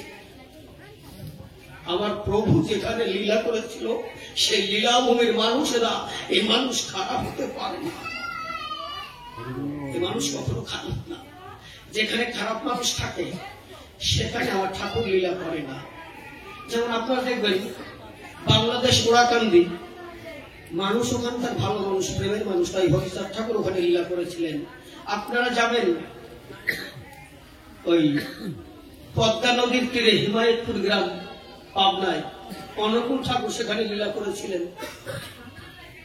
আপনারা দেখবেন শান্তিপুর নবদ্বীপ নদী বিশ্বের সাহিত্যিক সেখানে এসে লীলা করেছে। এদেশের মানুষ খারাপ হতে পারে না। যদি আমি খারাপ মনে দেখি, খারাপ থেকে দেখি, তাহলে তো খারাপ নাই। আমি যদি সবাইকে ভালো মনে করি, আমার মনে হয় এ মানুষ খারাপ না।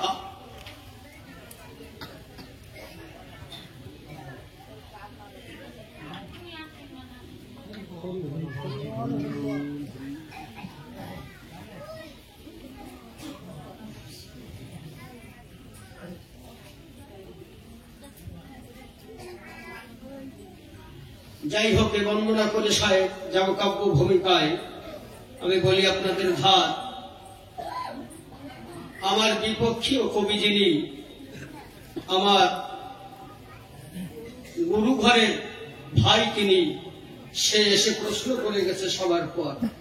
সে করেছে বর্ণনা। আমি আজকে রসিক হয়ে কি বলবো সবাই দাঁড়াইয়ে, আমার কাব্য গুরু বিজয় সরকার, তার কাছে কিছু আমার হবে জানা। সে কিন্তু প্রশ্ন করে নাই, আমাকে জানতে চেয়েছে। তাহলে সে তার যোগ্যতা অনুসারে সবাই গিয়েছে প্রশ্ন করে। আপনারা নারী নরে করেছেন শ্রবণ। আমার নাম যে অসিত সরকার, আমি বলি সভ্য সবার পর আমাকে দিয়েছে বিজয় সরকারের ভাগ। আচ্ছা, বিজয় সরকারের ভূমিকাকে আমি করতে পারি গ্রহণ। সে একজন সোনার মানুষ বটে, কি বলবো আপনাদের নিকটে। তার মতো অত বড় ভাবুক পল্লী কবি আর ছিল না ওই দেশে কোনো জন। সেই বিজয় সরকারের ভূমিকায় আমাকে দিয়েছে, কি বলবো আপনাদের কাছে। আগেই তার যুগল চরণে আমি প্রণাম করি অর্পণ। হে বিজয় সরকার, তুমি আমার কথা নিও। তুমি থাকো যে দেশে, তুমি আমায় ভালোবেসে আমার এই অধরে থেকে তোমার কথাগুলি তুমি কইয়ে দিও। যাই হোক, সেই চরণ বন্ধনা করে এবার যাবো আমার গুরুর ধারে। আমার কাব্যিক এই কাব্য ছন্দের গুরু যিনি শিশির সরকার মহাশয়, সে যেখানে থাকুক না কেন, তবু আমার মনে মনে তাহার আছে ধ্যান, মিথ্যা কথা নয়। আর সেই যুগল চরণ বন্ধনা করি, বলি আপনাদের সভা বরাবরই আমি সহস্র প্রণাম জানালাম আমার কাব্যগুরু শিশির সরকারের ভাই। যাই এক বন্দনা সহায় করে যাবো এবার কবি কাব্যের ভিতরে। আমার অসিত নামটি দিয়ে ছেড়ে এবার কল্পনাতে হলাম বিজয় সরকার। তাহলে রসিকের গুরুর ভূমিকা ধরে দাঁড়ালাম এই সভ্য সবার পরে। আমি প্রণাম জানাই আসেন যত কাছে কিংবা দূরে, যত নারী আর নর, সমস্ত ভক্তা ভক্তের চরণ বন্ধনা করি। প্রেমানন্দে মুখে বলি হরি হরি, মুখে যেন বলি করি গৌর কীর্তন। পুরাইতে আমার মানুষ দেবেন আপনারা এই আশীর্বাদ, যেন খুঁজে আমার চিত্তের বিষাদ। গৌর হরি বলে যেন বৈষ্ণব সাগরে সাঁতার দিতে পারি সর্বক্ষণ। যাই হোক, এই বন্দনা সার করে যাব কাব্য কবির ভিতরে, মিথ্যা কথা নয়। সে দিয়েছে বিজয়ের ভার, কি বলবো সভ্য সবার ভিতর। সে কিছুই আমাকে জিজ্ঞাসা করিতে চাই। সভ্য সবাই দাঁড়াইয়া কিছু কথা উত্থাপন করিয়া বলেছে আপনাদের তাই যে গুরুদেব, আমার কয়েকটা কথা জানার ইচ্ছা আছে, আমি তোমারে জানাই। আমার আছে জল, আমি একটু খাই।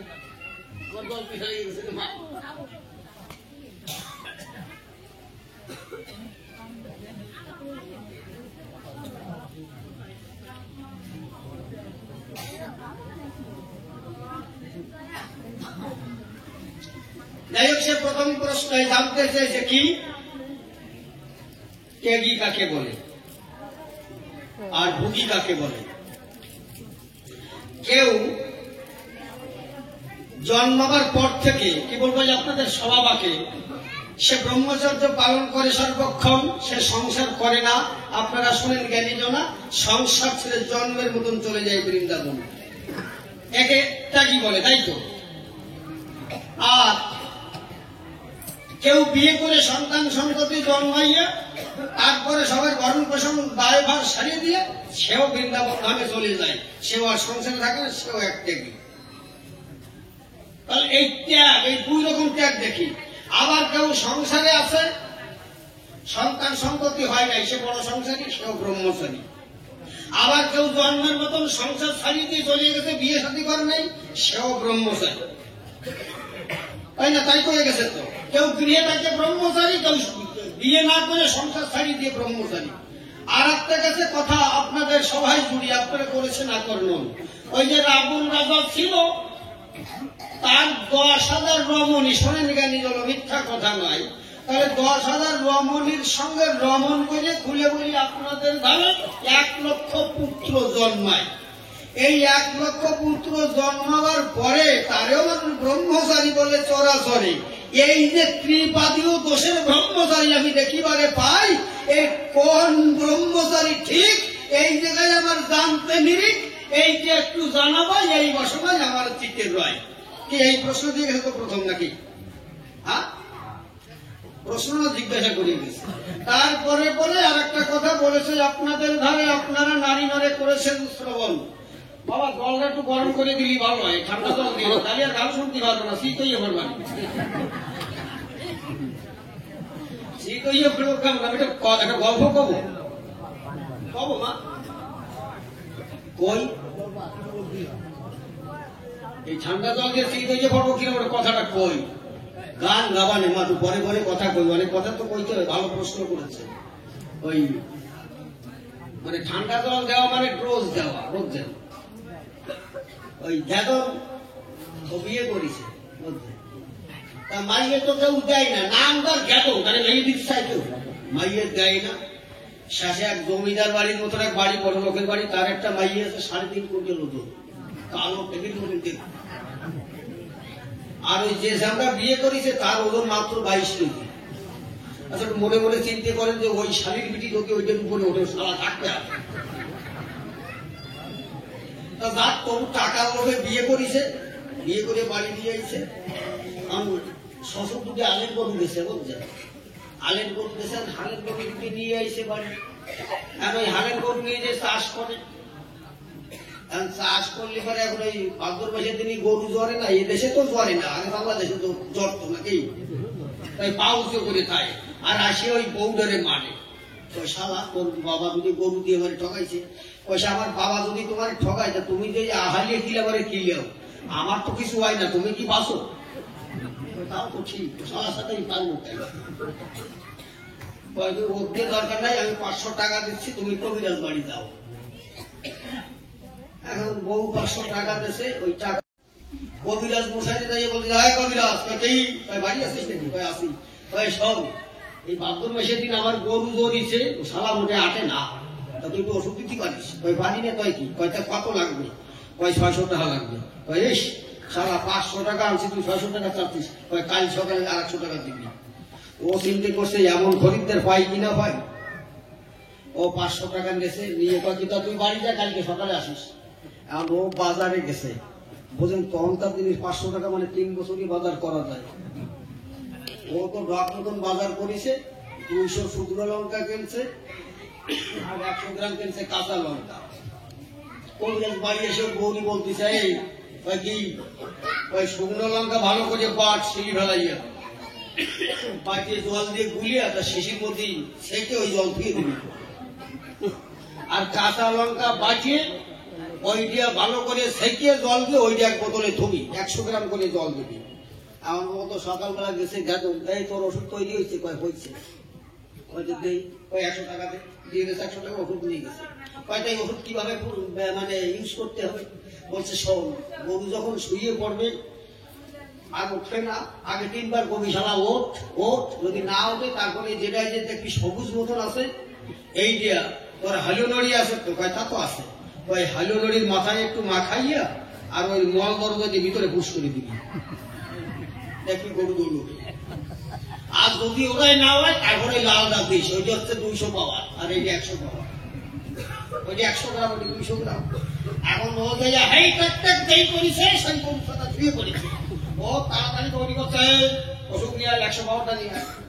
আর ওই 100 পাওয়ার তো আনছে, ওই যে হাজু নদীর মাথায় মল দরজা পুশ করে দিয়েছেন। গরুর ব্যাপারটা কি এরকম পুড়িয়ে ওঠে কেন? ওর আর ওই গলার কথা মনে নাই, পার কথা মনে নাই। ওই নাঙল জোঙাল নিয়ে ওই 2 গরু, আজও দৌড় কাজও দৌড়, আর রোয়া করে জানে নাঙল জোঙাল ভাঙিয়ে ফেলাইছে। এখন গরু যায় একদিক আর ওই সারা যায় একদিক, আর পারে না। এখন গৌরী কথা 200 পাওয়াটা নিয়ে তো আমার আর ওই 200 পাওয়ার যখন আনছে বউটা এসেছে বোতলের মুখে আঙুল দিয়া ওই আঙুলি করে নিজের কথায় মেরে দিয়েছে। দাদা কোন জায়গায় শালা ওর বুঝাই একদিক আর ওই শালা যায় একদিক 200 পাওয়ার গেছেন বাবা তোমরা যদি ঠান্ডা জল আমার দাও এখনই বুঝতে পারতেছো তাহলে 200 পাওয়ার হয়ে যাবে তারপরে খালি খালি দেবা গান বন্ধ দিয়ে বাড়ি চলে যাচ্ছে কিচ্ছু করার নাই ঠান্ডা জল টল দিয়ে না একটু ভালো করে যত্ন করো গান গাবানে ভালো করে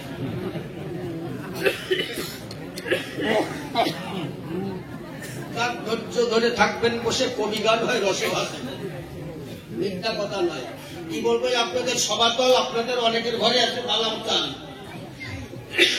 আপনারা সেবা করেন প্রায় কিন্তু বালাম চাল 95 টাকা কেজি ওই যদি রান্না করে নেন নিজে এবার রান্না করে কাঁচা লঙ্কা নুন দিয়ে কতটা খাইতে পারবেন 2-4 দিন খাওয়ার পরে নুন সরে যাবে খেতে পারবেন না ওর সাথে একটু খেসারি লাগে একটু পুঁই শাক লাগে একটু মাছের রসা লাগে একটু চিংড়ি মাছের মালাইকারি লাগে সবকিছু দিয়ে ফলাই জলের ভাত খাওয়া যায় কবি গানটা হচ্ছে তদ্রুপ অনেকগুলো ভালো মন্দের মধ্যে দিয়া কতগুলো গল্প রসা ভাষার ভিতর দিয়া সমাজ চেতনা এবং মানুষের জীবন ধারণার চেতনার কথা কিছু কিছু কথা মানুষের কর্ণকুহরে পৌঁছে দিতে হবে এটাই হচ্ছে কবি গান কবি গান অন্য কিছু না আমার এই বাজে কথায় কান দিলে হবে না সমস্ত কথার মধ্যে দিয়ে প্রথম আসলে কিন্তু 7 কথা বলে গেছি একটা মানুষের জীবন করি কেমন ভাবে পরপারে পৌঁছাতে পারে সবল অবস্থায় সে পন্থা কিন্তু আগে দিয়ে গেছি যেমন ওই ওড়াকান্দির এক ভাবুক কবি লিখেছিলেন করো শ্রী গুরু কান্ডারি হরি নামের তরি হরি বলি তরি খোলো রে এবার যদি জাতীয় পার করো শ্রী গুরু কান্ডারি হরি নামের তরি হরি বলে তরি খোলো রে এবার বাবা গুরু আছে দীক্ষা গুরু শিক্ষা গুরু মাতা গুরু পিতা গুরু জ্যেষ্ঠ ভাই গুরু জগৎ সৃষ্টি যিনি করেছেন তিনি হচ্ছেন জগৎ গুরু শ্রী গুরুকে অশ্বিনী এখানে পদ দিলেন করো শ্রী গুরু কান্ডারি এই দেহতরই যদি সবল রাখতে হয় আমার কৃষ্ণ নাম গোবিন্দের নাম যদি করতে হয় তাহলে শ্রী গুরুকে কান্ডারি করতে হবে শ্রী গুরু মানেই দেহের শ্রী বৃদ্ধি যাতে পারে শোনেন যত নারী নরা পিতৃধন বলে তারে শ্রী গুরু এইটা অন্য কিছু নয় এই শ্রী গুরুকে যে সম্মান করতে পারে সে সুস্থ সবল ভাবে যেতে পারে পরপরে সেই কথা বলি আপনাদের ধারে মিথ্যা কথা নয় যেমন পিতৃসত্তা হারাই গেছে খুলে বলি আপনাদের কাছে তার পারে দেওয়া হয়ে যাবে তাই বুঝতে পারছেন এই কথাই মিথ্যা কথা বলা থাকি নাকি তাহলে মোটামুটি দেহটাকে ঠিক রাখার কথা মানুষের বেঁচে থাকার কথা মানুষের চেতনার কথা এটাই হচ্ছে কবিতা কবিতা নামটা কিছু না অনেকে গান গায় ওরে রসের কথা কইয়ে যায় রসের কথা হচ্ছে কবি গান আমাকে হচ্ছে গান আমাকে যদি গান একটু শুনবেন দক্ষিণ দেশের গান নাকি আবার শুনবেন আমাকে দক্ষিণ দেশের গান আপনারা শোনেন নাই ওরে রসিক কোলে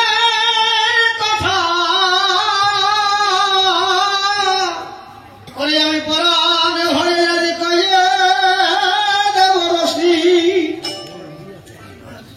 দক্ষিণে গান তারপরে আরো গাই ওই আমার কবি গুরু কল্প তরু অগনামকে যশিতে ঢালি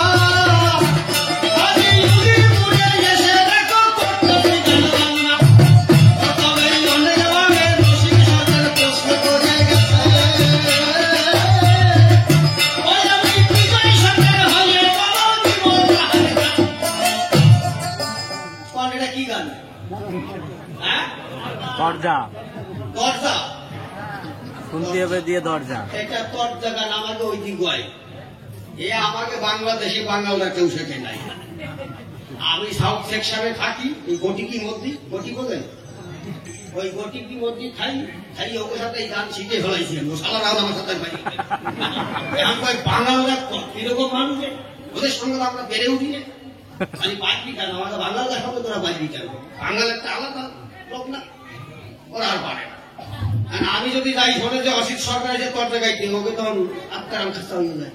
সারা কি দেখি প্রশ্ন করো, তার তো ঠিক নাই। আমি যাই না, ওরা তোর জায়গায় 3000 টাকায় আমি তো এবার 20,000 লাগবে, আমার সব রকম থাকে। আর ওদের সারা একটা ডোর, তাও আমরা সাউনি না প্লাস্টিক দিয়ে ঢেকে গেছে, ওরা তাল বোঝে না, স্কেল বোঝে না। এখন এ গান গাইলে তো হবে না বাবা। কবি গান হচ্ছে চেতনামূলক গান, ভক্তিমূলক গান, সার বস্তু নিয়ে। এটা আমাদের পূর্ববঙ্গীয় মানে কাব্য সংস্কৃতি যারা, তারা এই গান শুনে। এদের অন্য গানে ক্ষুদা মেটে না। যত গান গান না কেন, কিন্তু কবি গান তাদের দরকার। কেন? কবি গানে যে তত্ত্ব আলোচনা হয়, কবি গানের ভাষায় যে কথা কয়, এ তো সব গানের মধ্যে কয় থাকে না। আর কবি গান হচ্ছে শ্রেষ্ঠ সঙ্গে। কেন?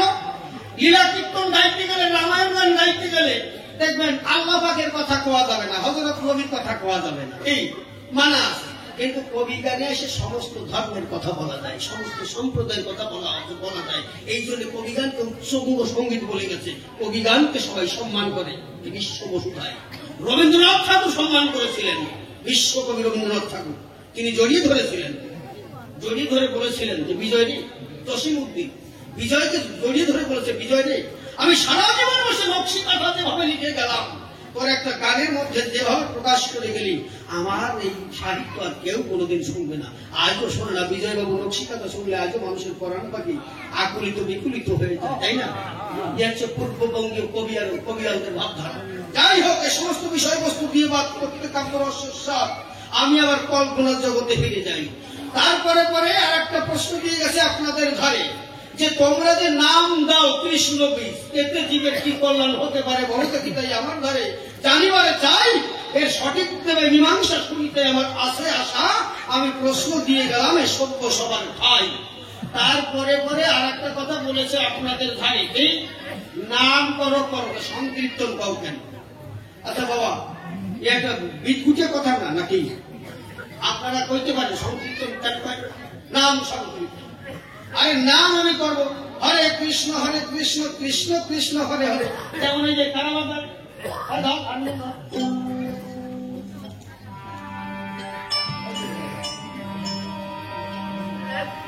জয় রাধে রাধে কৃষ্ণ কৃষ্ণ গোবিন্দ গোবিন্দ হরে। জয় রাধে রাধে কৃষ্ণ কৃষ্ণ গোবিন্দ গোবিন্দ হরে। রাধে গোবিন্দ গোবিন্দ গোবিন্দ গোবিন্দ গোবিন্দ গোবিন্দ গোবিন্দ। রাধে গোবিন্দ গোবিন্দ গোবিন্দ গোবিন্দ গোবিন্দ বলে সদা ঠাকুরে জয় রাধে রাধে।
শেষের প্রশ্নের থেকে আমি জবাব দিয়ে যাই।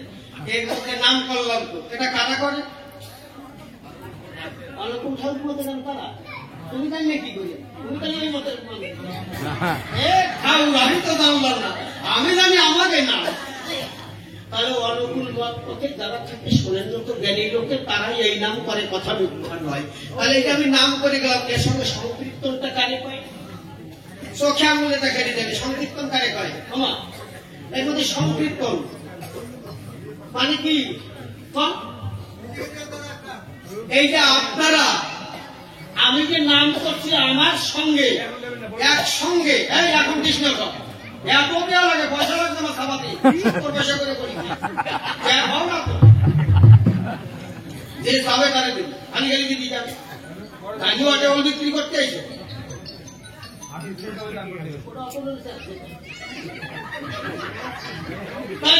নাম সংকীর্তন মানে নিত্যানন্দ মহাপ্রভু যখন নাম দিয়েছিল সুরেন্দ্রকে জ্ঞানী দল, মিথ্যার কথা নয়, উনি নামের সঙ্গে সংকীর্তন করেছিলেন। সংকীর্তন কেমন এটা শোনেন জ্ঞানী দল। সংকীর্তন মানে সঙ্গের সংগতি করিয়ে ভক্তকে সঙ্গে নিয়ে নাম করলে পরে, একা নাম করলে সে নাম নাম হয় না, কাউকে নাম দিয়ে তাকে নিয়ে যদি নাম করা হয় সেই নাম আমার গোবিন্দের দরজায় পৌঁছায়। তা নিত্যানন্দ দেখলো নদিয়ায় নাম দিয়ে আবার গোবিন্দের ধারে নাম কোনদিন পৌঁছানো। উনি কি করলেন? উনি পথে পথে নাম দিতে লাগলেন, সবাইকে নাম দিয়ে বেড়াচ্ছেন, কিন্তু নামের সার্থকতা হয় না।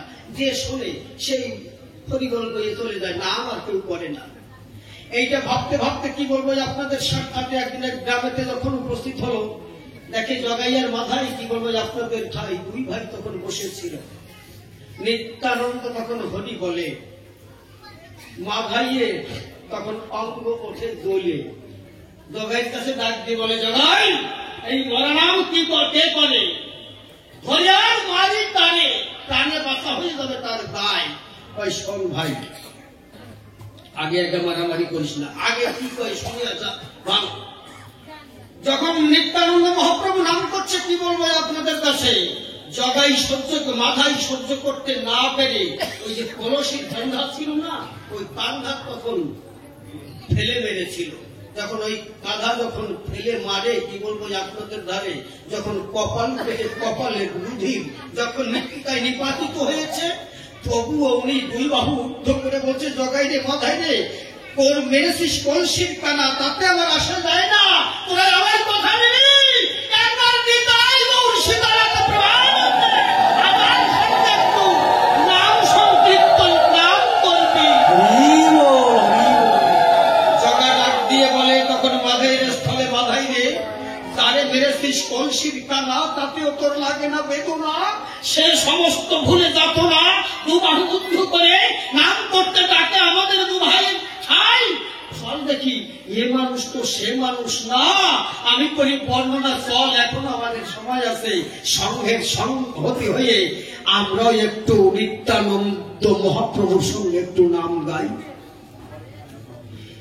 একজন কীর্তনিয়ার সঙ্গে আর ভক্তপ্রাণ যারা আছে, সবাই যদি একসঙ্গে সমবেত ভাবে সম্মিলিত কণ্ঠে যদি একভাবে নাম গায়, সেই নামের যে প্রতিধ্বনি ওঠে, বলে বলি আপনাদের নিকটে এই নামের প্রতিধ্বনিকে নাম সংকীর্তন কয়। নিতাই গৌর সীতানাথ প্রাণ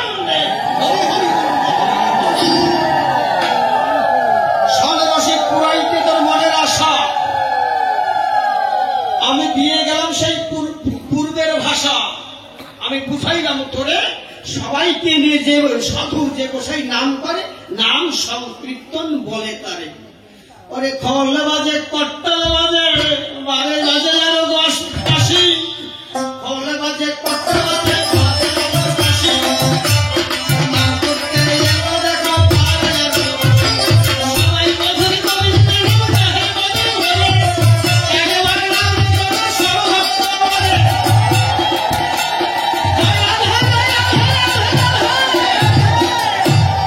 এই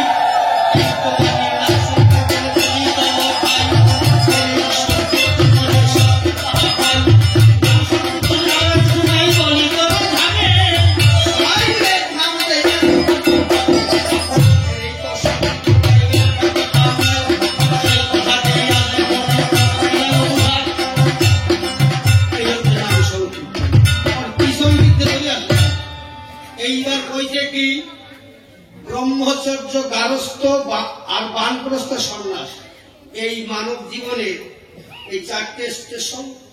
কখন কোন সাধনা, তাই তো এ বাবা, তাই হয়ে গেছে না? ব্রহ্মচর্যের সাধনা কেমন, গারস্থের সাধনা কেমন, বানপ্রস্থের সাধনা কেমন, সন্ন্যাসী কেমন? আচ্ছা বাবা, মানুষের একটা আমার চলে যাচ্ছে নাকি?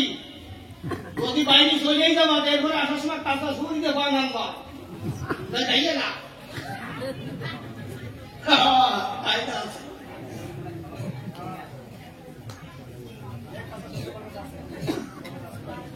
এবারে মানুষের বয়স কত, কর্মায়ু কত? না না, শাস্ত্র সিদ্ধান্ত যেটা সেটা হবে না।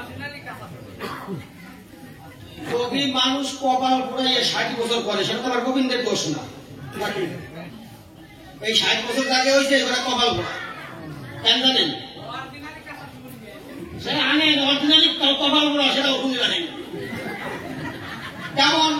একজন মানুষের পূর্ণ আয়ু হচ্ছে 120 বছর, তাই তো? শাস্ত্রীয় নিদর্শন যেটা, সেটাই শুনতে হবে। আমার এই সৃষ্টির স্রষ্টা যিনি কইয়ে গেছেন, সেটা একেবারে কম না। এখনো 124 বছর লোক আমার বাড়ির ধারে বাঁচিয়ে আছে। 132 বছরের একটা লোক আমি দেখতে গেছিলাম, একটা বুড়ি, চাঁদের মতো মুখটা গোল। তা আমিও দেখতে গেছি, বিছনায় ঠিক হয়ে শুরু হয়েছে, ভালো উঠতে চলতে পারলাম। তা আমার কাছে অসিত, আমারে দেখতে আসো নাকি? আমি ঠাকুমা, তোমার 124-25 বছর হয়েছে, তাই একটু দেখতে আসলাম। ভাই আরো কতদিন থাকবো তা ঠিক নাই, ভুল করছে।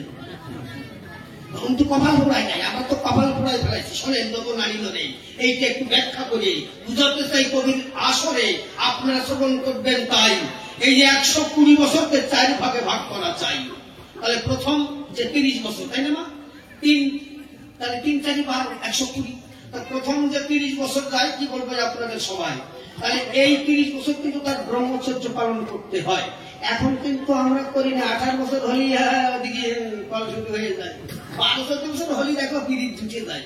12-14 বছর হলে যদি পিরিত জুটে, কি বলবো আপনাদের নিকটে, তখন যদি তার পদ্ম ফুল যায় ফুটে, আর ওই কলের ঘরে বলে যদি এই সত্তা তখন নির্গত হয়, সেই শালার কি ব্রহ্মচর্য হয়? ও শালা 60 বছর 40 বছরই শুধু ফুটে সামলাই দিল, শালা থাকবে না বেশি। তাহলে গুরু ধরে, কি বলবো আপনাদের ধরে, ওই 30 বছরে তার সঙ্গমী হতে হবে, তার কোলে পড়তে হবে, গুরুর কাছে শিক্ষা গ্রহণ করতে হবে। এবারে সে ব্রহ্মচর্য পালন করতে পারলো কিনা, তাও গুরুরা ভালো করে পরীক্ষা করে নিতে পারে। তা পরীক্ষায় যখন পাশ করে, দেখলো এ যখন ব্রহ্মচর্য পালন করেছে, এর শরীরে মিথ্যা কথা নয়, এখন নারী সঙ্গ করলেও এর হবে না দায়। আচ্ছা, আপনারা দই পাতান না মা? পাতান তো? কয়দিন লাগে দই পাতাতে? 3 দিন। তা দইয়ের হাঁড়িতে দুধ দিয়ে দই পাতাইয়ে ঘরে সিএম করে তুলে থুইছেন। এখন আপনারা তো 3 দিনের মধ্যে কেউ হাত দেবে না। আপনার বাড়ির বাচ্চা ছেলেটা যাইয়ে 2-1.5 দিন পরে, আজকে সন্ধ্যেবেলা থুইছেন, তারপর দিন সন্ধ্যে হয়ে একটু সকাল হয়েছে, আপনার ছোট সন্ধ্যায় ভালো করে রাখি দিয়েছে, দই হয়েছে কি যায়? ও কি দই হবে? ও দই হবে না, ওষুধ হয়ে গেছে।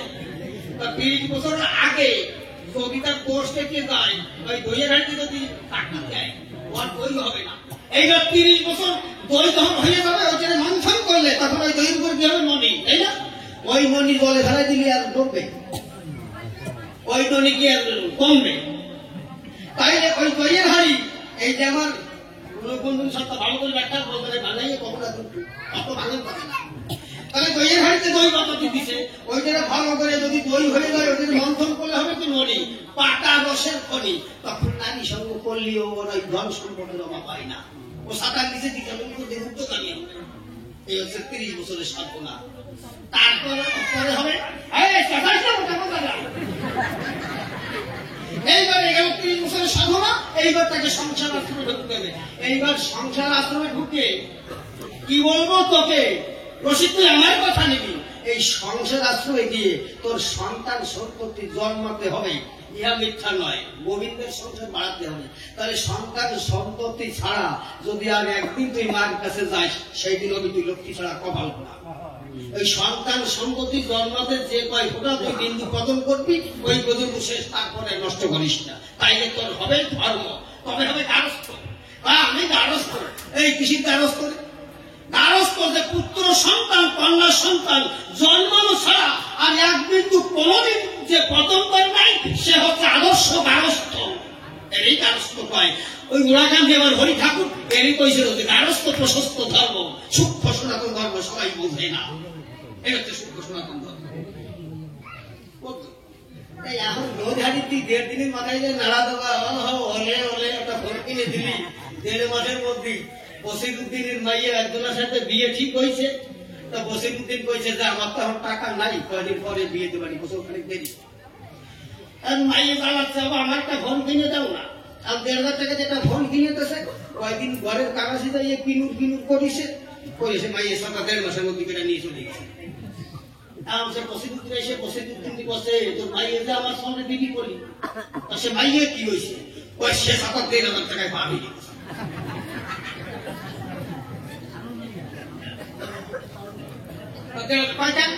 ফোন করে দিছি কোনগুনি ফোন, সেই ফোনে কাটাতে হ্যালো হ্যালো প্রতি প্রতি, হ্যালো হ্যালো প্রতি প্রতি, কোন জায়গায় বেরিয়ে গেল তার তালা শুনি।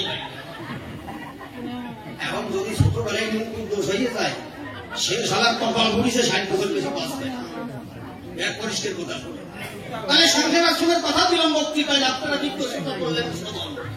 এইবারে 60 বছর পার হয়ে গেল, শোনেন যত বিজ্ঞত হলো। এইবারে কারো বান প্রস্তকারে করে, এইবার বানপ্রস্থ 60 বছরের পরে, ওই 60 থেকে 90 এর মধ্যে বানপ্রস্থ। বানপ্রস্থটা কি? এই যে এত সমাজ এত কথা কইছি, বানপ্রস্থের কথা কইছি। বানপ্রস্থ মানে ছেলে মেয়েকে সুশিক্ষায় শিক্ষিত করে আমার গোবিন্দমুখী করা, আমার রাধামুখী করা, আমার কৃষ্ণ প্রেমের প্রেমিক বানানো, এইটা হচ্ছে বানপ্রস্থ সাধনা। যখন মা বাবা বোঝে যে আমি তো তৈরি হয়েছে কৃষ্ণ বিজয়, আমার পরবর্তীতে যারা আছে তাদের তো একটু কৃষ্ণমুখী গোবিন্দমুখী করতে হবে। তাহলে ছেলে কাদের থেকে আসুক, যেখানে আসুক, কিভাবে মায়ের কাছে থাকতে হবে, কিভাবে সংসার সাধনা করতে হবে, এই শিক্ষাগুলো ছেলে মেয়ে নাতি পুতিকে মাস্টার সেজে, নিজে গুরু সেজে সবাইকে শিক্ষায় শিক্ষিত করে গোবিন্দমুখে নিয়ে যাওয়া, এর এই বানপ্রস্থ পাই। এই হচ্ছে বানপ্রস্থ। সুপারি পরে ভাগ লাগে, আমার কথাগুলো ভাগ ও ভাগিস পরে। এইবারে সন্ন্যাসকারে কয়, আপনার বয়স কত হয়েছে? না ঠাম্মারে বেশি কথা কব না, বেশি কথা ঠাম্মা কইছে, ঠাম্মা আছে, এটা সন্ন্যাস হয়ে গেছে। আচ্ছা এই